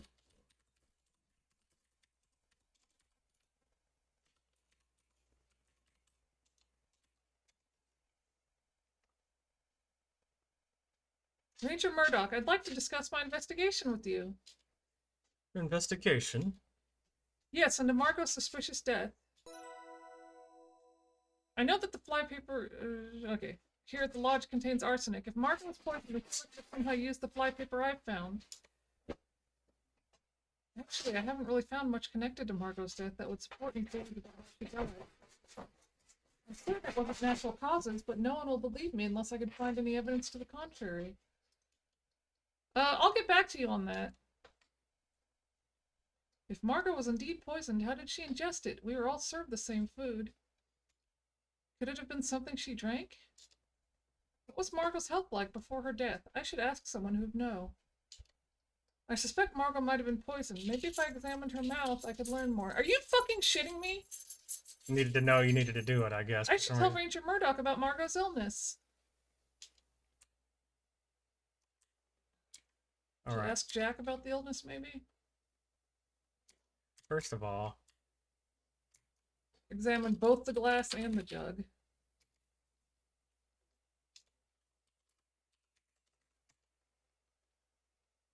Oh. So take the glass, I think. I wonder what this could be.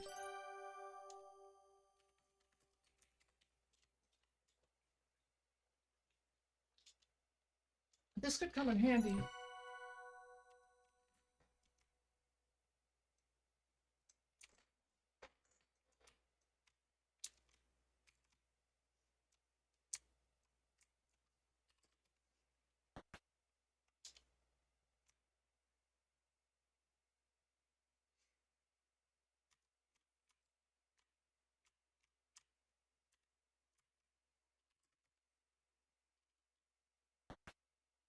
I swear we looked at her mouth, or was it because it just said her lips were turning purple?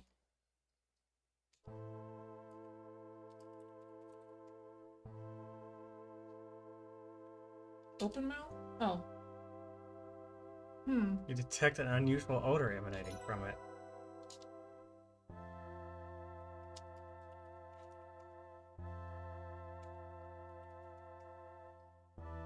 A distinct garlicky smell around Margot's mouth. That's strange. I don't remember seeing Margot eat any garlic. Come to think of it, Jack hasn't cooked us any meals using garlic. Come to think of it, I know that Margot doesn't eat garlic. She avoids it altogether. Uh-oh, what else smells like garlic? Smell the flypaper? Oh, you just type on.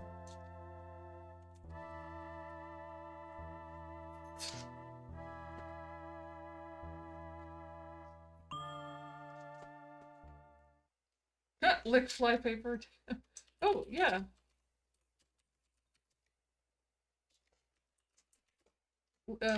lick it like Beanie says, and maybe we can die. We gotta figure out all the ways to die.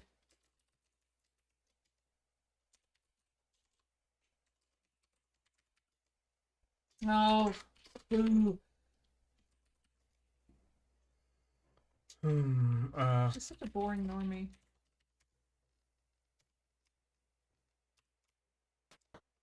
Smell jar?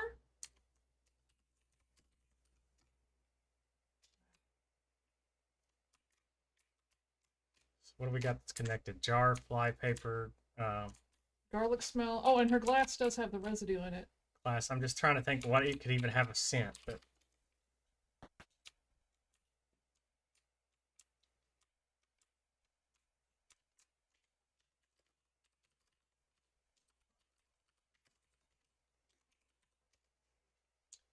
I don't know, Nancy. I'm no doctor.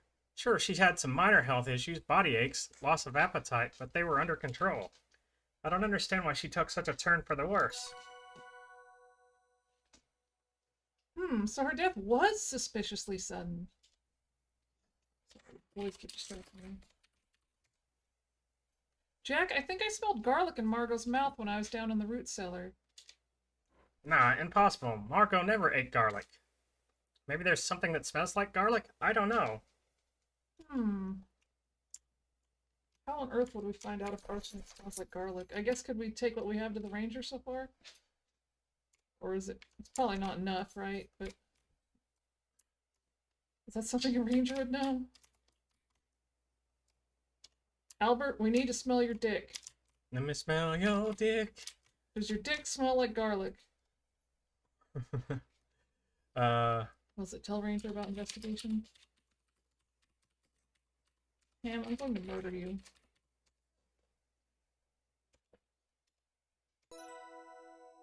I smelled garlic on Margot's breath. Do you think that might be significant?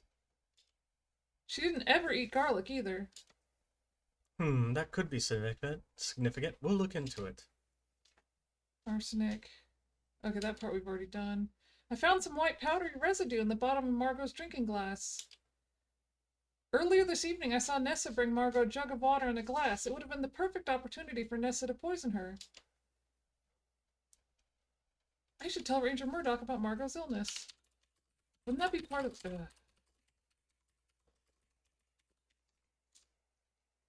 I've examined Margot's body and made some interesting observations about the state of her health before her death. You mentioned garlic scent around the body. Yes, I noticed that near Margot's mouth. That could indicate a number of things, the most likely of which is that she ate garlic shortly before her death. But I know that Margot never ate garlic and Jack never served it to her. So I have no idea why a garlicky smell would be in or near Margot's mouth. Margot, wait. There was garlic in the root cellar though, wasn't there? Yeah, but he hadn't served it. So. Margot suffered from aches and pains that had gotten more acute recently. That would be suspicious. Very well observed, Miss Maple.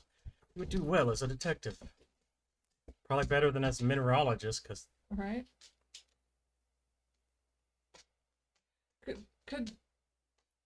If they were worried about because arsenic smells like almonds. If she was worried about an almond smell, could she like jam some garlic in there or something? But thanks. Sorry. Your findings are very helpful. I'll collect my own evidence and make my own inquiries. Thank you very much. You can leave this with me now. You're welcome. I'm happy to help. So is that it for what?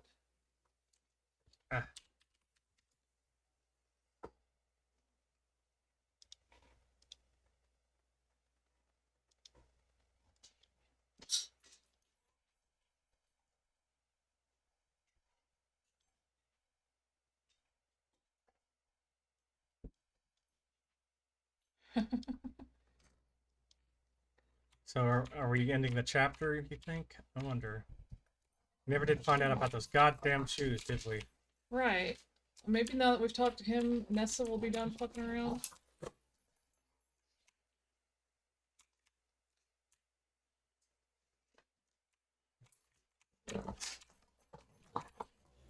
They're downstairs, aren't they?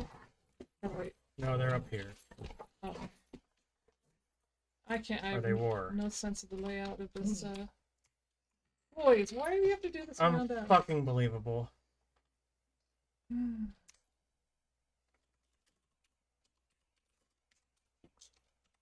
I know what this is going to do. Don't dare touch a thing. Oh, arsenic? What are you implying? Leave me out of your shenanigans. Arsenic is a mainstay of poisoners. There are plenty of criminal cases involving women doing away with their husbands for money. I'm not a criminal lawyer, so I don't have any direct experience with that. Oh, thank you, Taters. Okay, I knew it was one of the Arsenic famous. does not smell like almonds. That's cyanide compounds, and specifically a bitter almond smell. Okay. Maybe it's poison using an Intel 286, which maybe smells like garlic.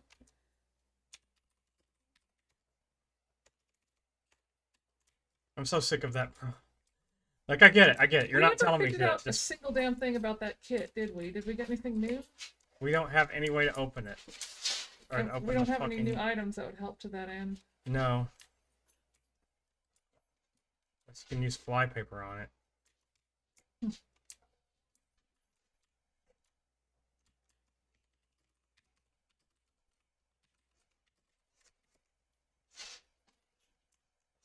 Well, Nessa's shoes. Yeah.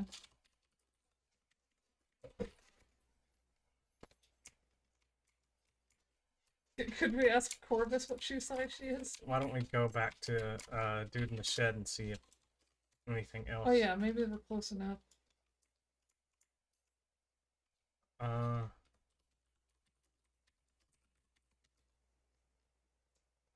don't think those are drag marks. I know, Yeah, I'm what are just you doing? fucking taking a shot in the dark at this point.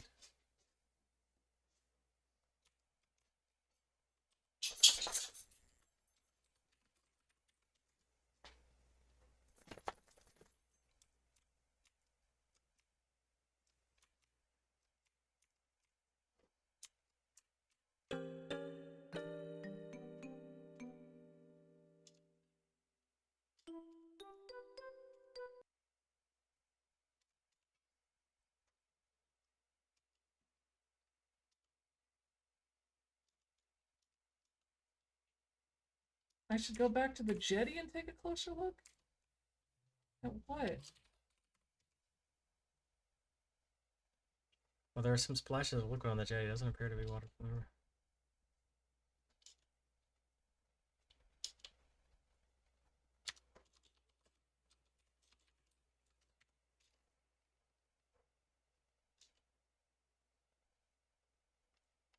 Ah, what a waste of good Canadian whiskey.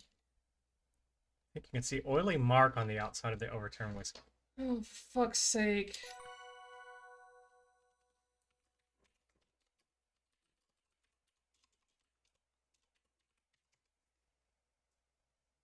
Carefully dust the overturned drinking glass for prints and reveal fingerprint.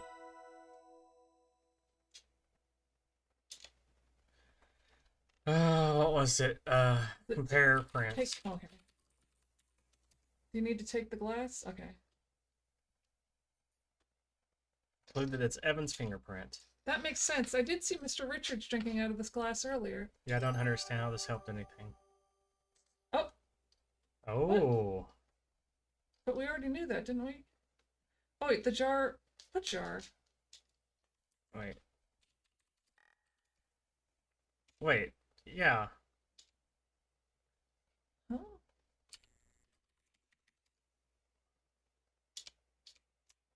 Take... Oh, okay. Did it just redo something? That's so weird. Oh, because we did compare prints, it does everything. Oh, okay.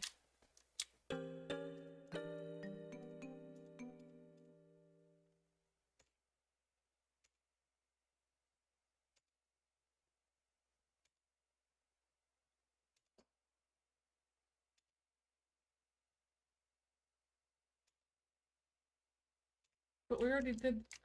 Is she just saying whatever kind of bullshit? Wait a second. Oh, wait, no, that just leads back to the... Never mind. Is Jetty ever already?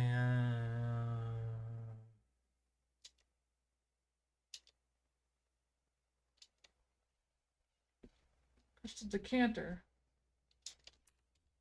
Examine decanter, I guess?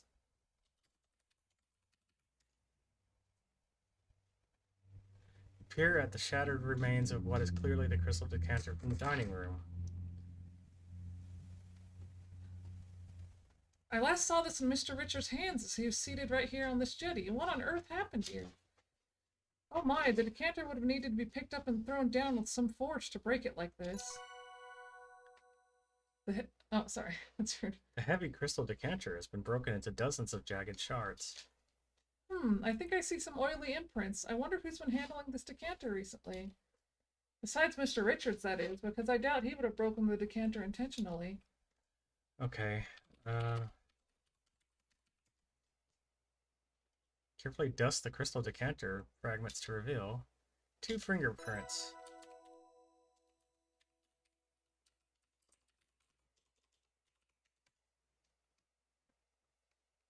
Revealed Evan's fingerprint on the overturned drinking glass. And peering at the fingerprints on the broken bits of decanter, you conclude.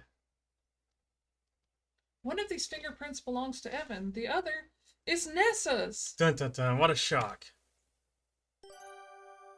Can I place anyone else at the jetty?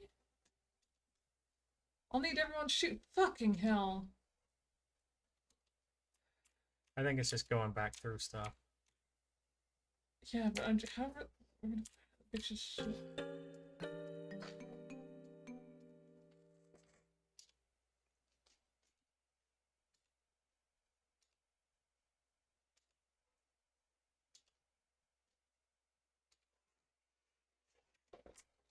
There cannot be anything still on the fucking jetty, surely. Yeah, I think she's just going through the same spiel every time. Maybe that bitch moved. Yeah, maybe we've done enough things to activate.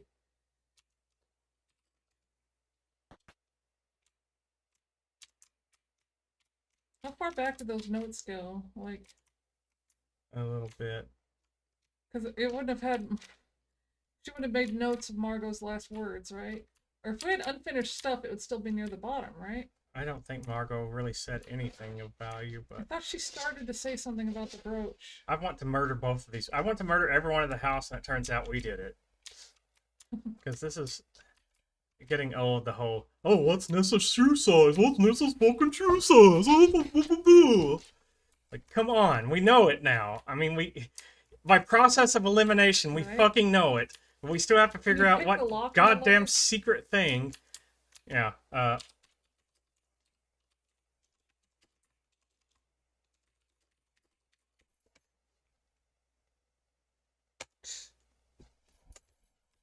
mhm. Examine luggage lock?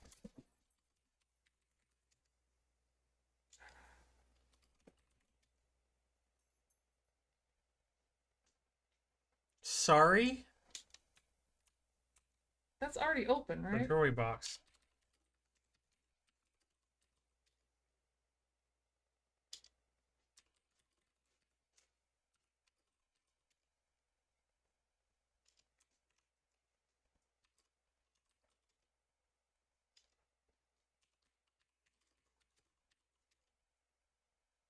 Hmm? It's locked, but it's open. What? I think they're a little out of sequence there.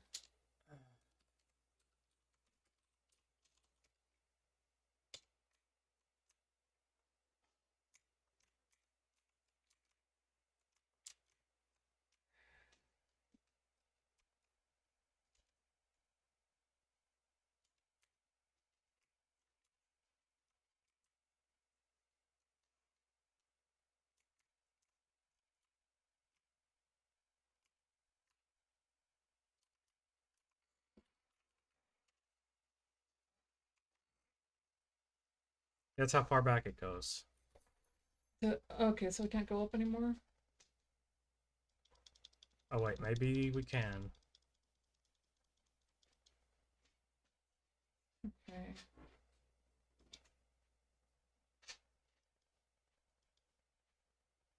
Okay, so that's when we did all the fingerprints.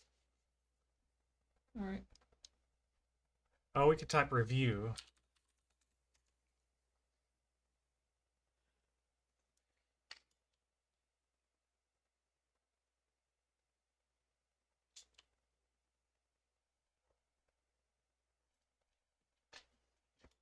Okay, anywhere else that Margot would have been, or Nessa would have been? I mean, it'd be in her room, right? So.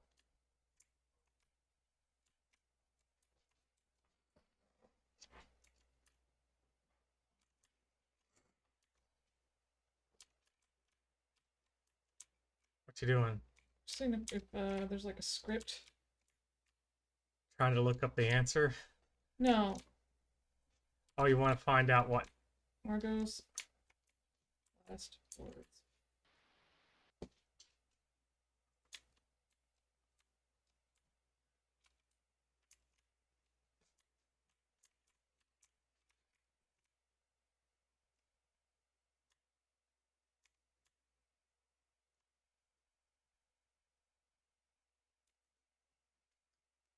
Hmm.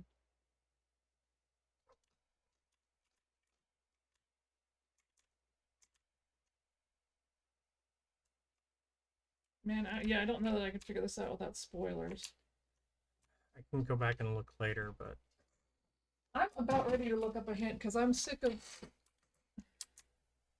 this fucking shoe thing is throwing me off the deep end for sure. Like, this is a good game, but god damn, this fucking shoe thing. Like, what? Did we examine the papers that were strewn everywhere What in papers? the office? Oh my god, if there's a shoe print on those fucking papers.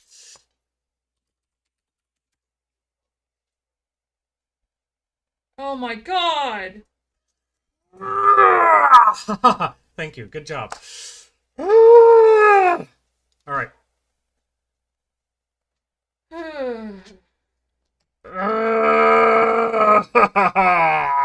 I'm so fucking mad right now.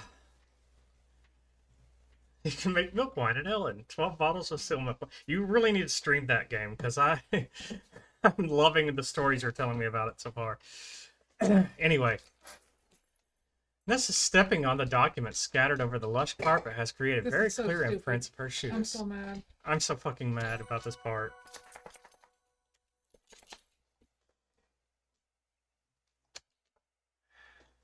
Yeah, we already knew Kimmy's shoe size, so the ones in the fucking woods must have belonged to Nessa. Yeah, like those, the only size 8. Fucking hell.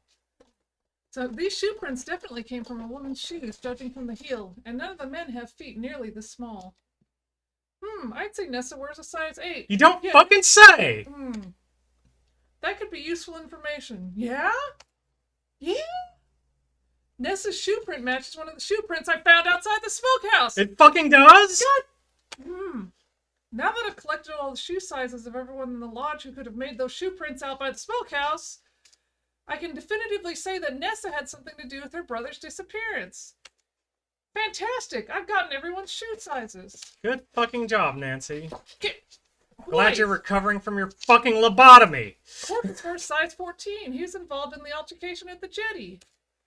Nessa's and Corvus's shoe prints are found leading away from the jetty. Not to mention their shoe prints are all around the smokehouse. According to what I've deduced, Nessa and Corvus attacked Mr. Richards at the jetty and dragged him into the smokehouse. She's repeating herself. Their shoe prints are all over the jetty and leading to the smokehouse. The scuff marks I found came from rubber-soled shoes of the kind that Mr. Richards wears. No one else at the lodge wears shoes or boots with rubber soles. She is so fucking long-winded right now. My god. One of Corvus's vest buttons somehow ended up near the smokehouse, too. Some of Nessa's hair was caught in a tree between the jetty and the smokehouse. That's definitely unusual. Nessa and Corvus were discussing something about a will, but whose? Oh, but I remember overhearing a conversation between them about looking for Evans and Nessa's father's will. Yeah, who's? Like, come on. Could this have something to do with that? You think? Bitch, if you don't shut up soon, I swear to God. I'm satisfied with my investigation so far. It's time to go inside the smokehouse and share what I've learned with Nathan. Upon closer inspection, you think you can barely discern a couple of oily spots on one of the papers.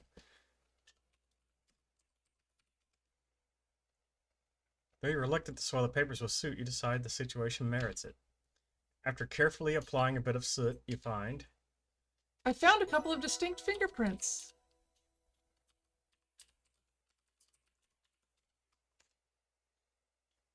Okay, yeah.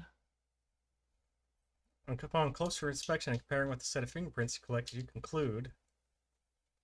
One of the fingerprints I lifted from the documents in the study belongs to Mr. Richards, which is as it should be, but this other fingerprint belongs to Nessa. We saw her doing it. We know this. Which isn't surprising considering how she was pawing through these papers earlier. But I'm glad I now have solid evidence of this. I'm so mad. Like the one thing that we hadn't yet... I mean, it's always the one thing that you haven't yet, but it's fucking Yeah. absurd that... Yeah. Because we had, like... We knew based on what was outside long ago. Mm-hmm. It was just as good as that fucking fucking paper, but I guess the fingerprint makes it somewhat more legitimate, but Jesus. Nathan, I have a theory about what's happened to Evan. I'm listening. That's me. Sorry. I'm listening. There are shoe prints all over the jetty leading into the smokehouse. Yes, I saw those, but I have no idea who those could belong to. I do! I did a bit of detective work and learned the shoe sizes of everyone in the lodge. You did? That's fucking weird, Nancy. I certainly did. And according to my findings, I've concluded that Nessa and Corvus dragged Mr. Richards off the jetty and into the smokehouse. That makes a lot of sense to me, Nancy. But where is he now? That's what we need to find out. You're absolutely right about that. Please let me take a look in here and see what I can find. You've done very well, Nancy. Maybe you can figure out where Evan is now. So far, I've come up empty-handed. Thanks, Nathan. I'll try not to let you down. If you find anything of significance, let me know as soon as possible. Will do. Oh, one more thing. Yes, Nancy? Nessa seems to be desperately looking for something. I'm not sure what. She's made a mess of the study. There are papers all over. I think it has something to do with the will. I heard them talking about it in the parlor last night. A will? Come to think of it, they were discussing Evan's and Nessa's father's will. That was after dinner yesterday. I need to go talk to Jack about all of this. Meet us in the study when you're finished here. For the next chapter. You can tell us all about this ersatz. How's that word? Ersatz. Yeah. I've only seen that. Okay, ersatz. I mean, I think will that's right. And the mineralogical report. Then good luck, Nancy. Good luck to you too. Okay, what have we here?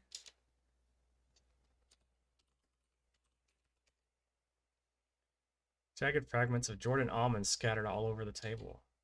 Why in the world would Jordan almonds be in the smokehouse? Oh. Remove some of the Jordan almond fragments from the table, taking great care not to pierce your skin on the jagged pieces.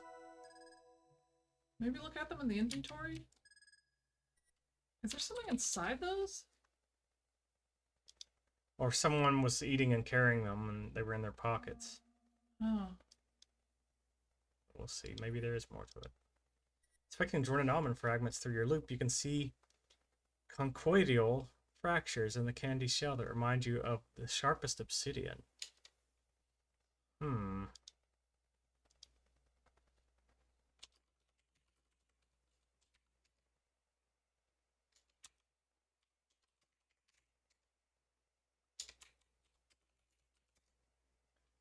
tiny colors, minerals from the salt she's sample. looking in her inventory. Okay.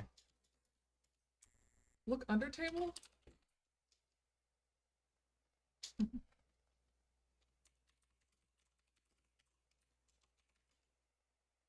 Rough stone walls of the smokehouse, much like the floor, have been blackened by smoke. You can just barely make out a symbol low on the wall under the table. What could that be? I saw something under there. The symbol appears to be a circle within a circle. The smaller circle is copiously filled in with a red substance. Uh-oh. I wonder what the symbol is painted with. It's definitely not paint. It's sticky, drippy, red, and a bit chunky. Eek!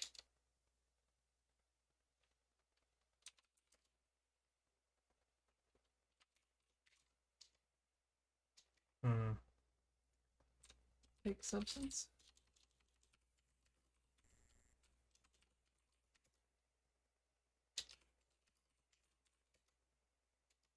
Okay. Okay. Look at the symbol again.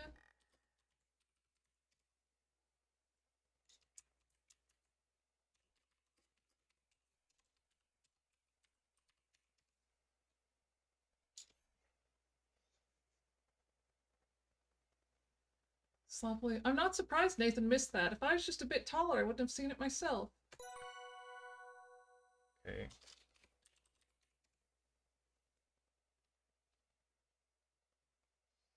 Yeah, I don't think it's going to let us take that. So probably don't want to touch it. Take sample from... So it's a symbol painted in blood? A circle within a circle? Like a target. I don't know. Okay.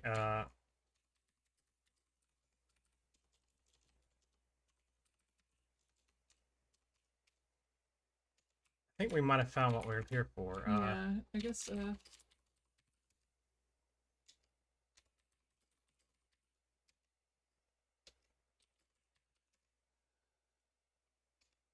Do you need to... when I leave, there's no telling who could come here and tamper with the scene inside. I don't think I'm quite done with my investigation here. There's a yellow spot on the floor. I should... Okay. Yeah.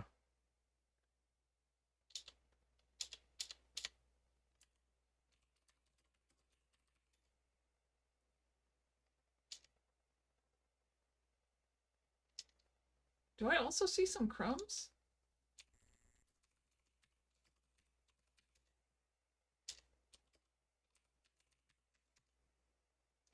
Let's do fibers. Thanks to your loop, you can clearly see that the yellow fibers on the floor of the smokehouse are from hemp and rope. The fibers are broken off into small twisted strands, possibly caused by friction. So they maybe tied him up? What or who could have done this? Could it be that Mr. Richards was tied up here in the smokehouse? Uh-oh. What if he's tied up and he got away and he's, I don't know, fucking Jordan lurking almonds? somewhere? Did he use the Jordan almonds to cut the rope? Oh my god! That's funny. Cookie crumbs on the floor. Those look like crumbs from the cookies that Jack was baking earlier. I even see bits of jam. Oh, from his pockets. Remember he said he'd put them in his pockets. Wait, is that jam? Taste symbol. I bet it's jam. Hold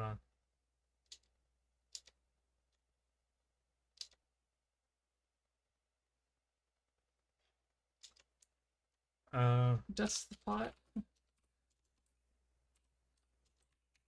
Oh, you got a typo.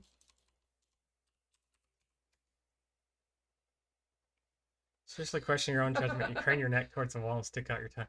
This is ludicrous. You gingerly touch the tip of your tongue to the smokehouse wall. Oh, tastes like raspberry jam.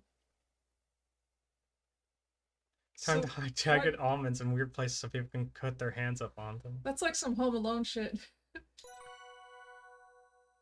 Alright, what else were we looking for? What's glimmering on the floor?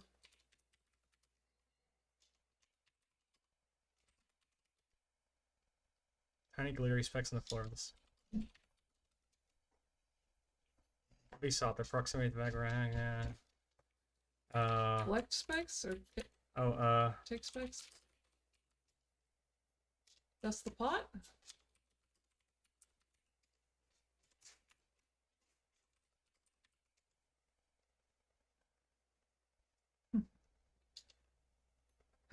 Thanks. Can you pick up the specks? Or take the specks? They're too small. Alright, hold on a second. Prints. What could you print in here? Oh,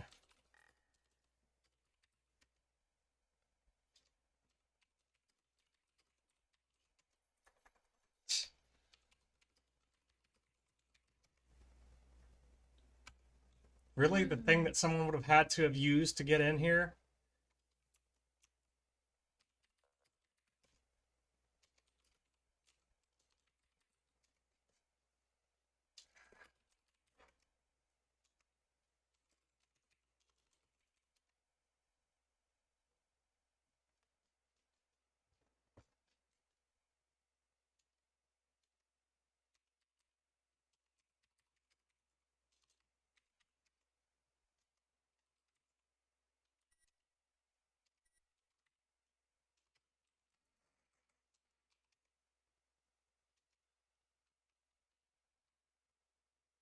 We could try to leave again. Dust meat.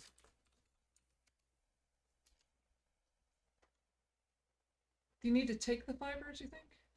Or no? Oh, hey, you can see if the rope is still on the tree. Maybe somebody stole it?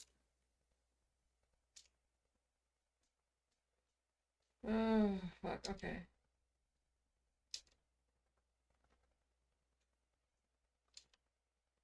Some way to tie them to the scene. What are these? Those are just glints. Okay,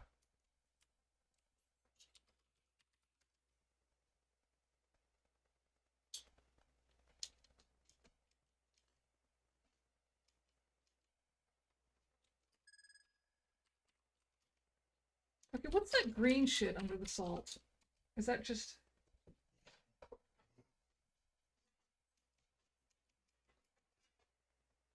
Wait. Mr. Richards is allergic to nuts. Could be Nessa was trying to weaponize them to use against him. Oh wait, yeah, sorry, I'm reading your things. Maybe that's why Nessa brought the Jordan almonds in the first place. She could have been scheming this entire time. Yeah, I remembered someone being. I was like almonds for some Maybe reason. that's why we were getting mixed up. He's allergic to nuts. Fuck's sake.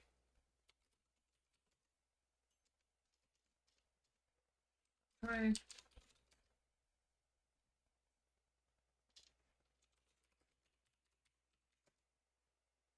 Oh my god. How can you dust a fucking Jordan almond fragment?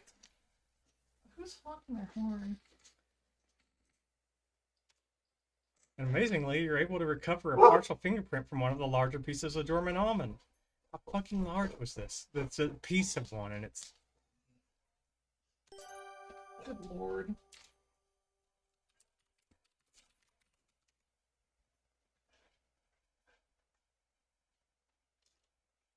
After comparing the partial fingerprint obtained from the Jordan almond pieces, you conclude. Nessa is the one who crushed these Jordan almonds in the smokehouse. Aha! I think I figured it out. Nessa crushed the Jordan almonds on the table. Mr. Richards is allergic to nuts. Could it be she was trying to weaponize them against him? Wait, yeah, isn't that what... Maybe that's why Nessa brought the Jordan almonds in the first place. She could have been scheming this entire time. Judging from the frayed rope fibers, Mr. Richards could have been tied up in the smokehouse after he disappeared from the jetty. I think Mr. Richards partially freed himself and painted a symbol with raspberry jam. A symbol about where he's going. Yeah, I don't know what that would signify. He took care to conceal the symbol under the table. It could indicate where he was taken next. The symbol looks like the thumbprint cookies that I saw Jack baking, and their middles were filled with raspberry jam. I remember Jack saying that Mr. Richards liked to stash the cookies in his pockets. And I did find cookie crumbs on the floor in the smokehouse. The symbol on the wall of the smokehouse is clearly made of Jack's thumbprint cookies. This is getting very repetitive. There are cookie crumbs all over the floor, and the jam is definitely Jack's raspberry jam. Maybe Jack or someone else would know what the symbol means. I should ask around. I feel like we're getting close to the... We gotta be close to the end of this chapter. God, the length of time the fucking shoe held us up. It's insane. Oh, that's so frustrating.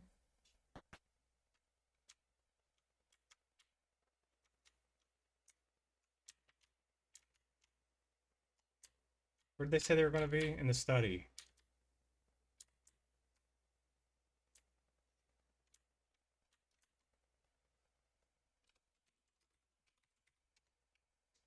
Please, Nancy, we need to figure out where Evan was taken. If you have any ideas, I'm all ears. I have my theory of what happened in the smokehouse, but I still don't know where Mr. Richards was taken. I need to find out what the symbol in the smokehouse could mean. I should ask someone.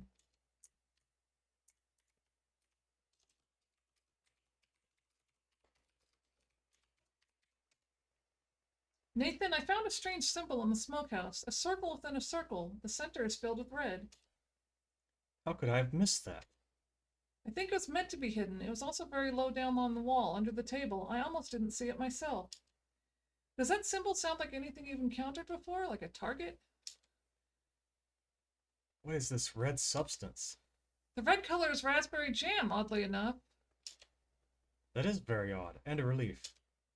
Considering the symbol was painted with raspberry jam and contains circles, I'm reminded of Jack's thumbprint cookies. Hollangrada is the Swedish word for them, if I recall correctly. BNU, can you confirm that? It means raspberry cave. A pretty and evocative name, isn't it? Huh. Like a mine. Oh, sorry, that's you. Raspberry cave? Like a mine? I got a Garnet raspberry cave for you. Oh, wait. Ugh. Like a garnet mine? Uh-oh.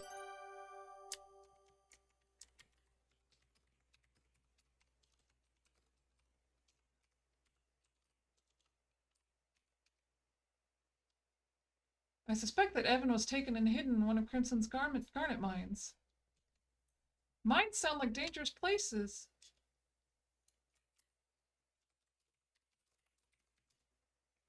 Settlers have mined these lands before. They mined garments that they crushed in a brace of powder. Once it became unprofitable, they left. We've read this one before. Those were before my time. I don't know where the garnet mines are, so don't bother asking. Dangerous places, mines. Stay away.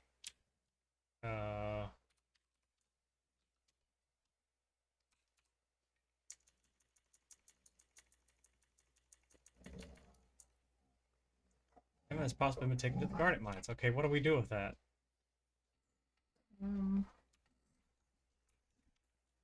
we talk to the ranger? Or, like, why aren't they... What do you think happened to Mr. Richards? Nancy, not right now. I don't know where he is, but I'm getting a bad feeling about this. Ask Nathan where mine is? Like, what?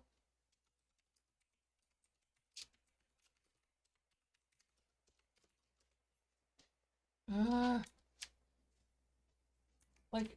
Do we have to ask other people about the symbol? Looked like those are the main two that they wanted you to... Yeah, but it said house inhabitants. Ugh. I guess maybe we had to see if Nessa acts sketchy about it. Oh yeah, good We point. never did We do catch just her kind of talking- like go right out with that shit. We never did catch her talking to Albert at the gazebo, remember?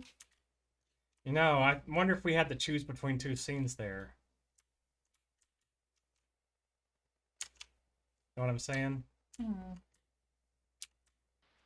Maybe. Good, the shower's still running.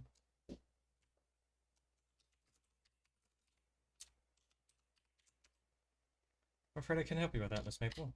Yeah.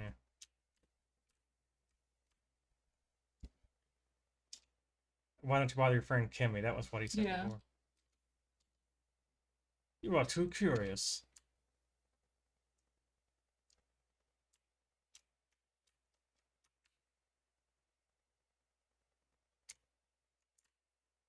Gotcha, bitch.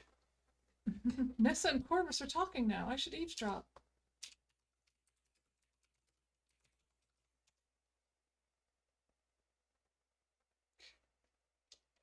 Oh. I guess just listen. Let's see.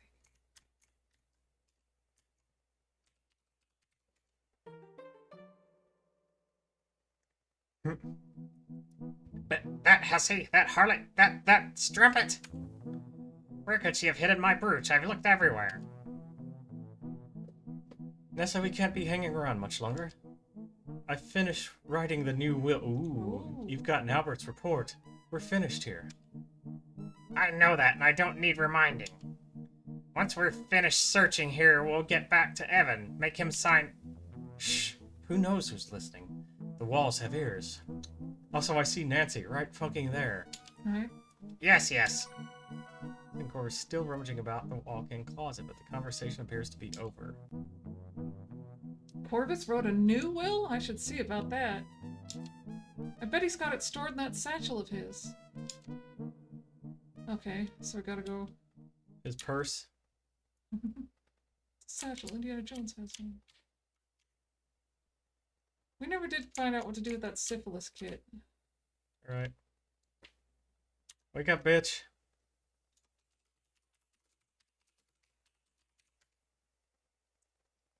Can't talk to Kimmy because she's asleep.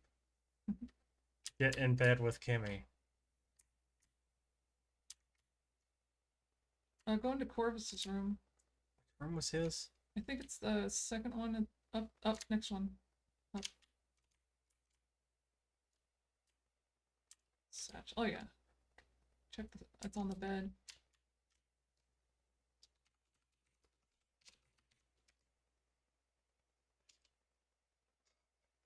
The key to the satchel has to be around here somewhere. Hmm.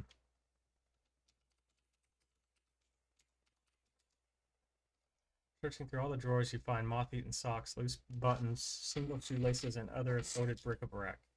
Don't find a key of any kind. I didn't find it on my first try, but I'm just getting started. Okay, search the shoes. No.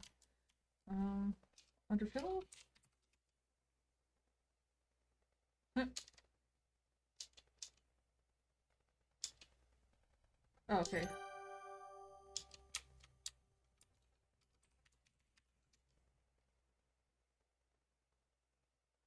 Searching under the bed, even under the pillow, of course, satchel key. Okay. Under the blotter? Where's the satchel key? There are only so many places it could be.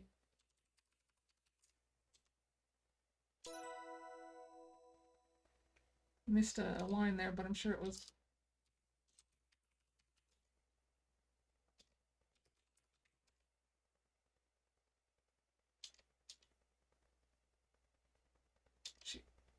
Did she check the pen cup? Okay. Chair side.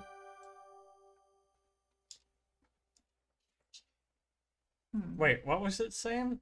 She said it's now she said it's on Corvus's person.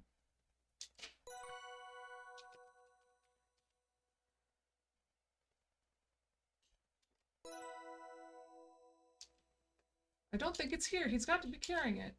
So How do you get a key off of someone? seduce him. They're in there, it's fucking eternally in that room.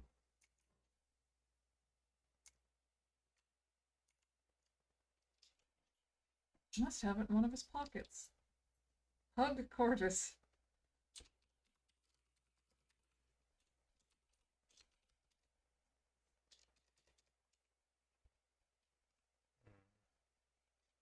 Grope Corvus. Interesting.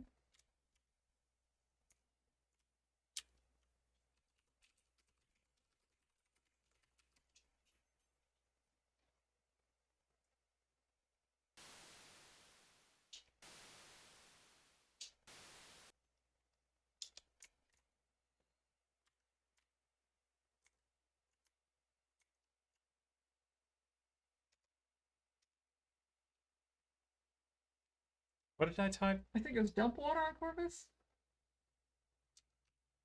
Or was it 4?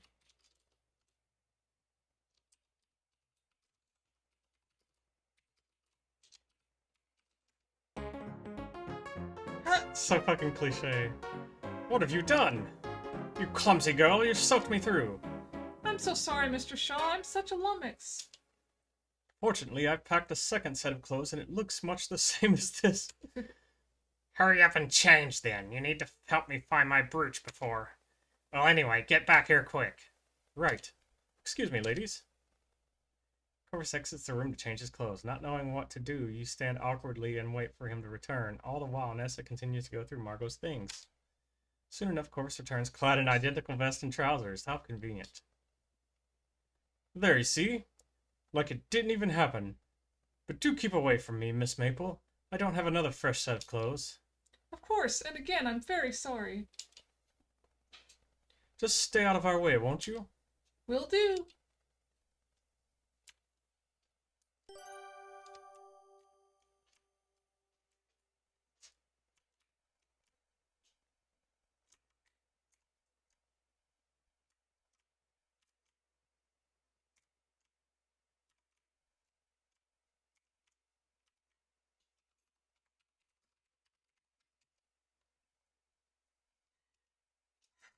Fuck's sake, Nancy. God.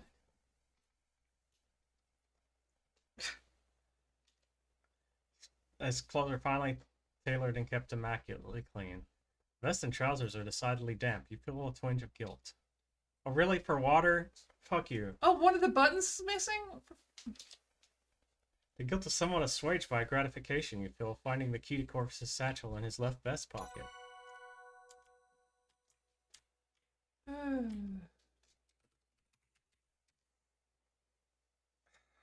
Ma'am? Seriously. Hold on a second. Oh. Holland Grotto doesn't really look like those cookies as far as I know.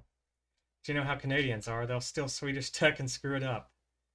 That one's probably caught and eaten by wild dogs. Probably. I'm just glad that Prince Jim of Canada is resting in his room instead of paying attention to anything.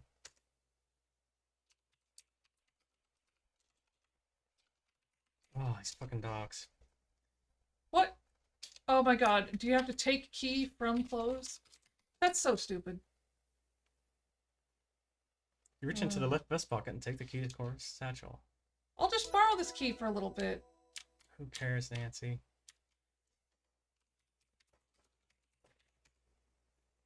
You unlock the satchel.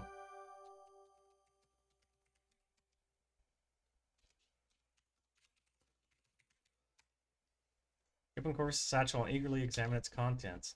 Aside from pens and a few personal items, there are 2 documents that draw your eye. There's a mineralogical report in here, signed by Albert. There's also a will in here. Uh-oh.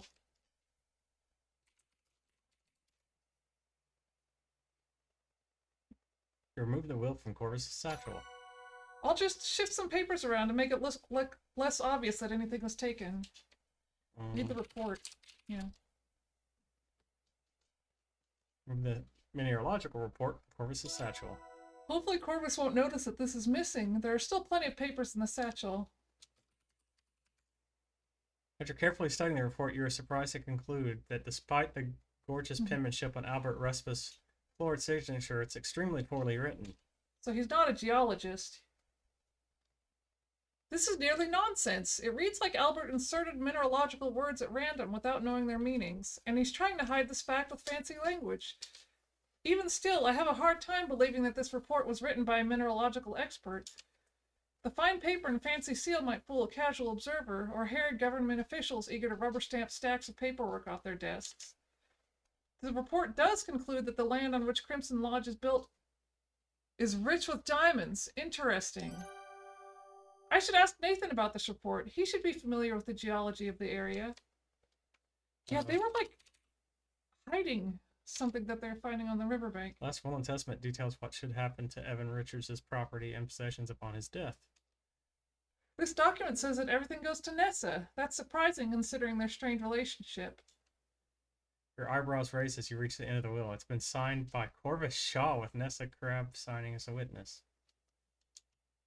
There's a blank line under which is written Evan Richards. It appears that Evan has yet to sign the document. Oh, I see. The entirety of the will appears to be in Corvus's handwriting. This looks pretty fishy to me. So why would he lie about the diamonds? Or, like, make it up? Mr. Richards might be in danger. I need to be careful. I think some discretion is in order. Before leaving the room, you close and lock the satchel. You also return the satchel key to Corvus's vest pocket. Okay. Yeah, I would have got him killed if they'd let you do it there.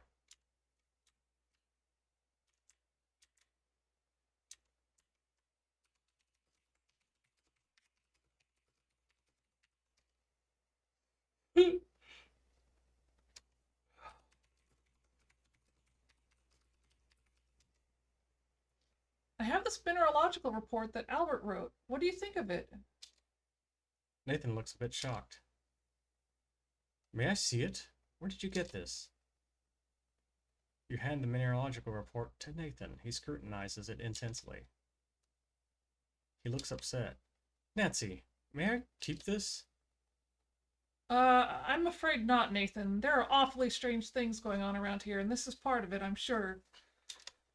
After reading this report, I have my doubts that Albert is as qualified a mineralogist as he seems. Although his kit was legitimately high quality for his role. Not to mention, the fieldwork he conducted seemed more focused on a single irrelevant specimen, and nothing else. Something fishy is going on around here. So if you don't mind, I'll be keeping this report, at least until I figure out what's going on. Nathan reluctantly returns the report to you. Very well, I suppose I'll have to trust you. You can, I promise. Excuse me, I need to keep looking for Evan's will. It's vitally important that we find it. Oh, yeah,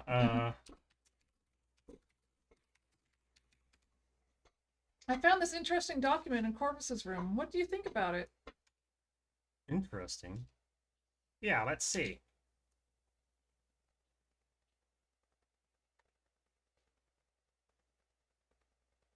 You show Jack and Nathan the last will and testament that you obtained from Corvus's satchel. What can you tell me about this document? Jack's face goes pale. Nathan's eyes widen. Let me see it. Jack's eyes travel further down the page and rest upon the very bottom where Nessa and Corvus have signed their names. His eyes narrow. Nathan's mouth sets into a grim line. I see. Where are those shysters? Nessa and Corvus? Sorry. I last saw them upstairs in Margot's walk-in closet. I see. Excuse us for a moment, Nancy. They go up there and just murder them. Yeah, like they grab the fireplace tools on their way out. Great. You hear Nathan and Jack's heavy footsteps as they hurry down the hallway and up the stairs. They aren't gone very long before you hear them return. Did they already jet? Of course. They've been there for eternity. Mm-hmm.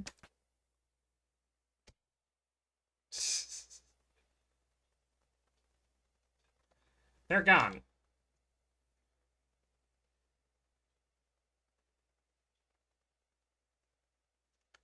Looks like they left in a hurry. Margot's walk-in closet was in shambles.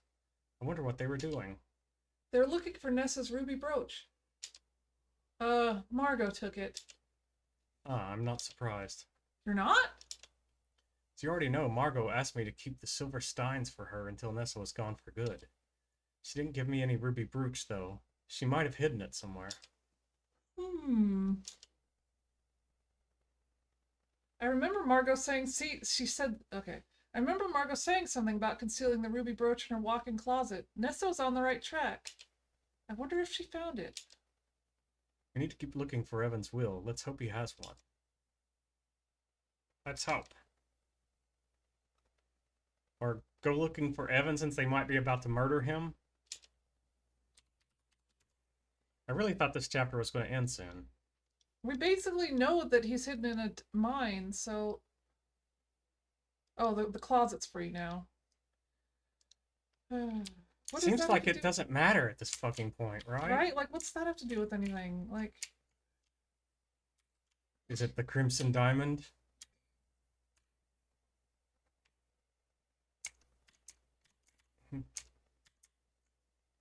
Margot told me that Nessa's ruby brooch is hidden somewhere in here. Nessa tore this room apart looking for it. Mm-hmm. I wonder if it's still here. Check behind mirror. That's exactly what I was thinking. Damn it! Okay.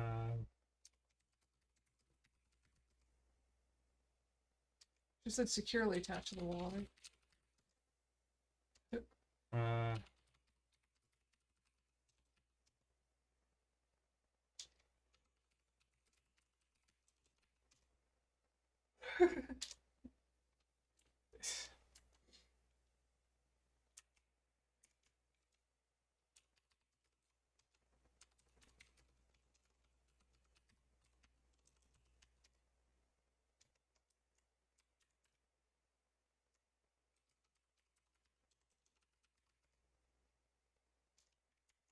You just do look and see what does.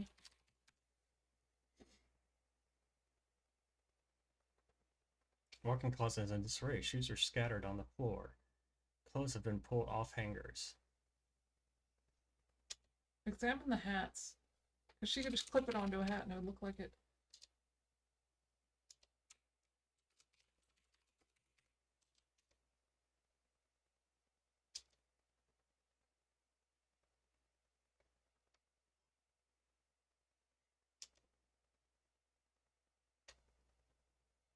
They're pine hard to reach. The mannequin heads are surprisingly solid and heavy, not hollow, leaving no room for hidden items. I still don't trust you.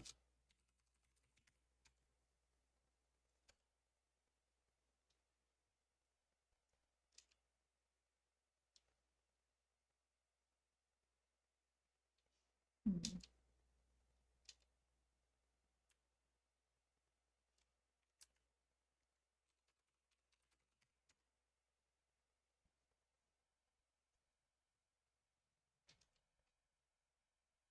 Huh.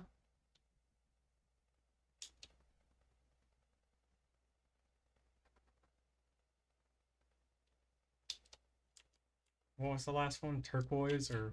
Teal? Wait.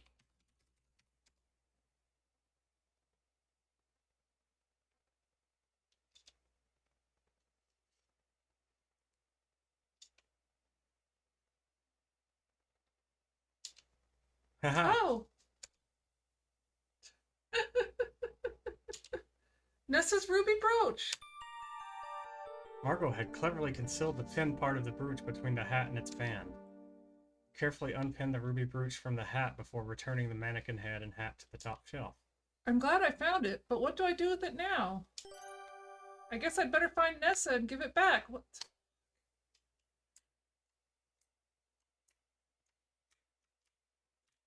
What? I guess check it in the inventory.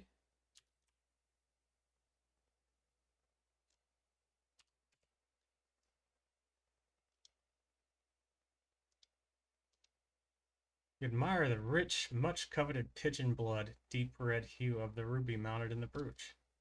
Thanks to your loop, you detect faint, rutile inclusions. But the gem is eye clean. That means inclusions aren't visible to the naked eye. The inclusions are also called silk. Some of these faint lines might not be inclusions after all. They look a bit oily. Oh man. I mean, if we find Margot's print on here, what does that? Yeah. 2 fingerprints. Okay.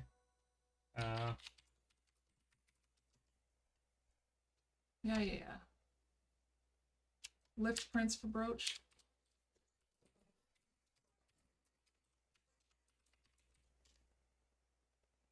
So now we gotta take the prints again.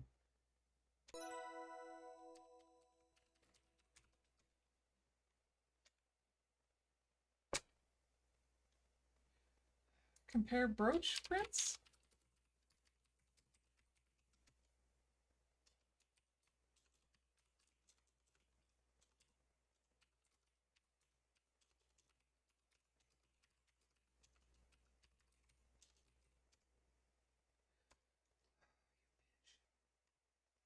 Check the notes. See what.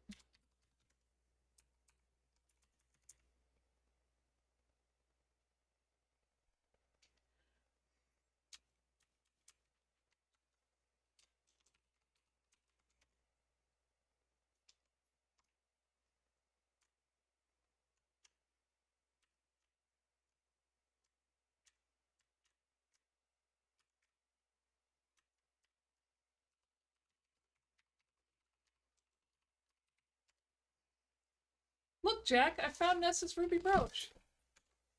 Huh? Oh, sorry. Well, how do you like that? You're pretty good at finding things, Nancy. You have nothing compelling to say about that.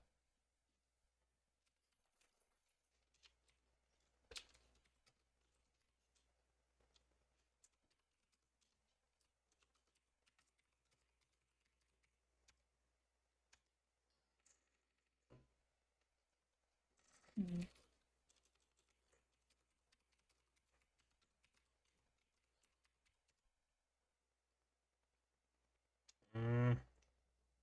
Said I should talk to them. Okay, just talk. How about talk? Talk, Nathan. You breathlessly tell Nathan and Jack your theory about what happened in the smokehouse, Okay. ending with your belief that Mr. Richards was taken to the garnet mines. You think Mr. Richards was taken to the Wait, did we not cover this? It's the We garnet tried mines? to bring up mines and they didn't. They're Those like. have been sealed shut for decades. Which makes them a perfect place to hide someone. Uh-oh. We should drive out there and check just in case. I agree. It'll take some time to prep the automobile to the carriage house. I'll meet you there. I'm gonna fetch Ranger Murdoch. Stay put here in the lodge, Nancy, in case Mr. Richards comes back.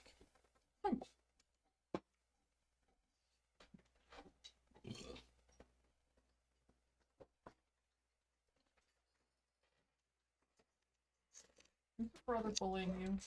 Well, I'm certainly not going to just wait around here. I'll convince Jack and Nathan to take me with them. They need all the help they can get. But before I head out, should I check in with the other folks in the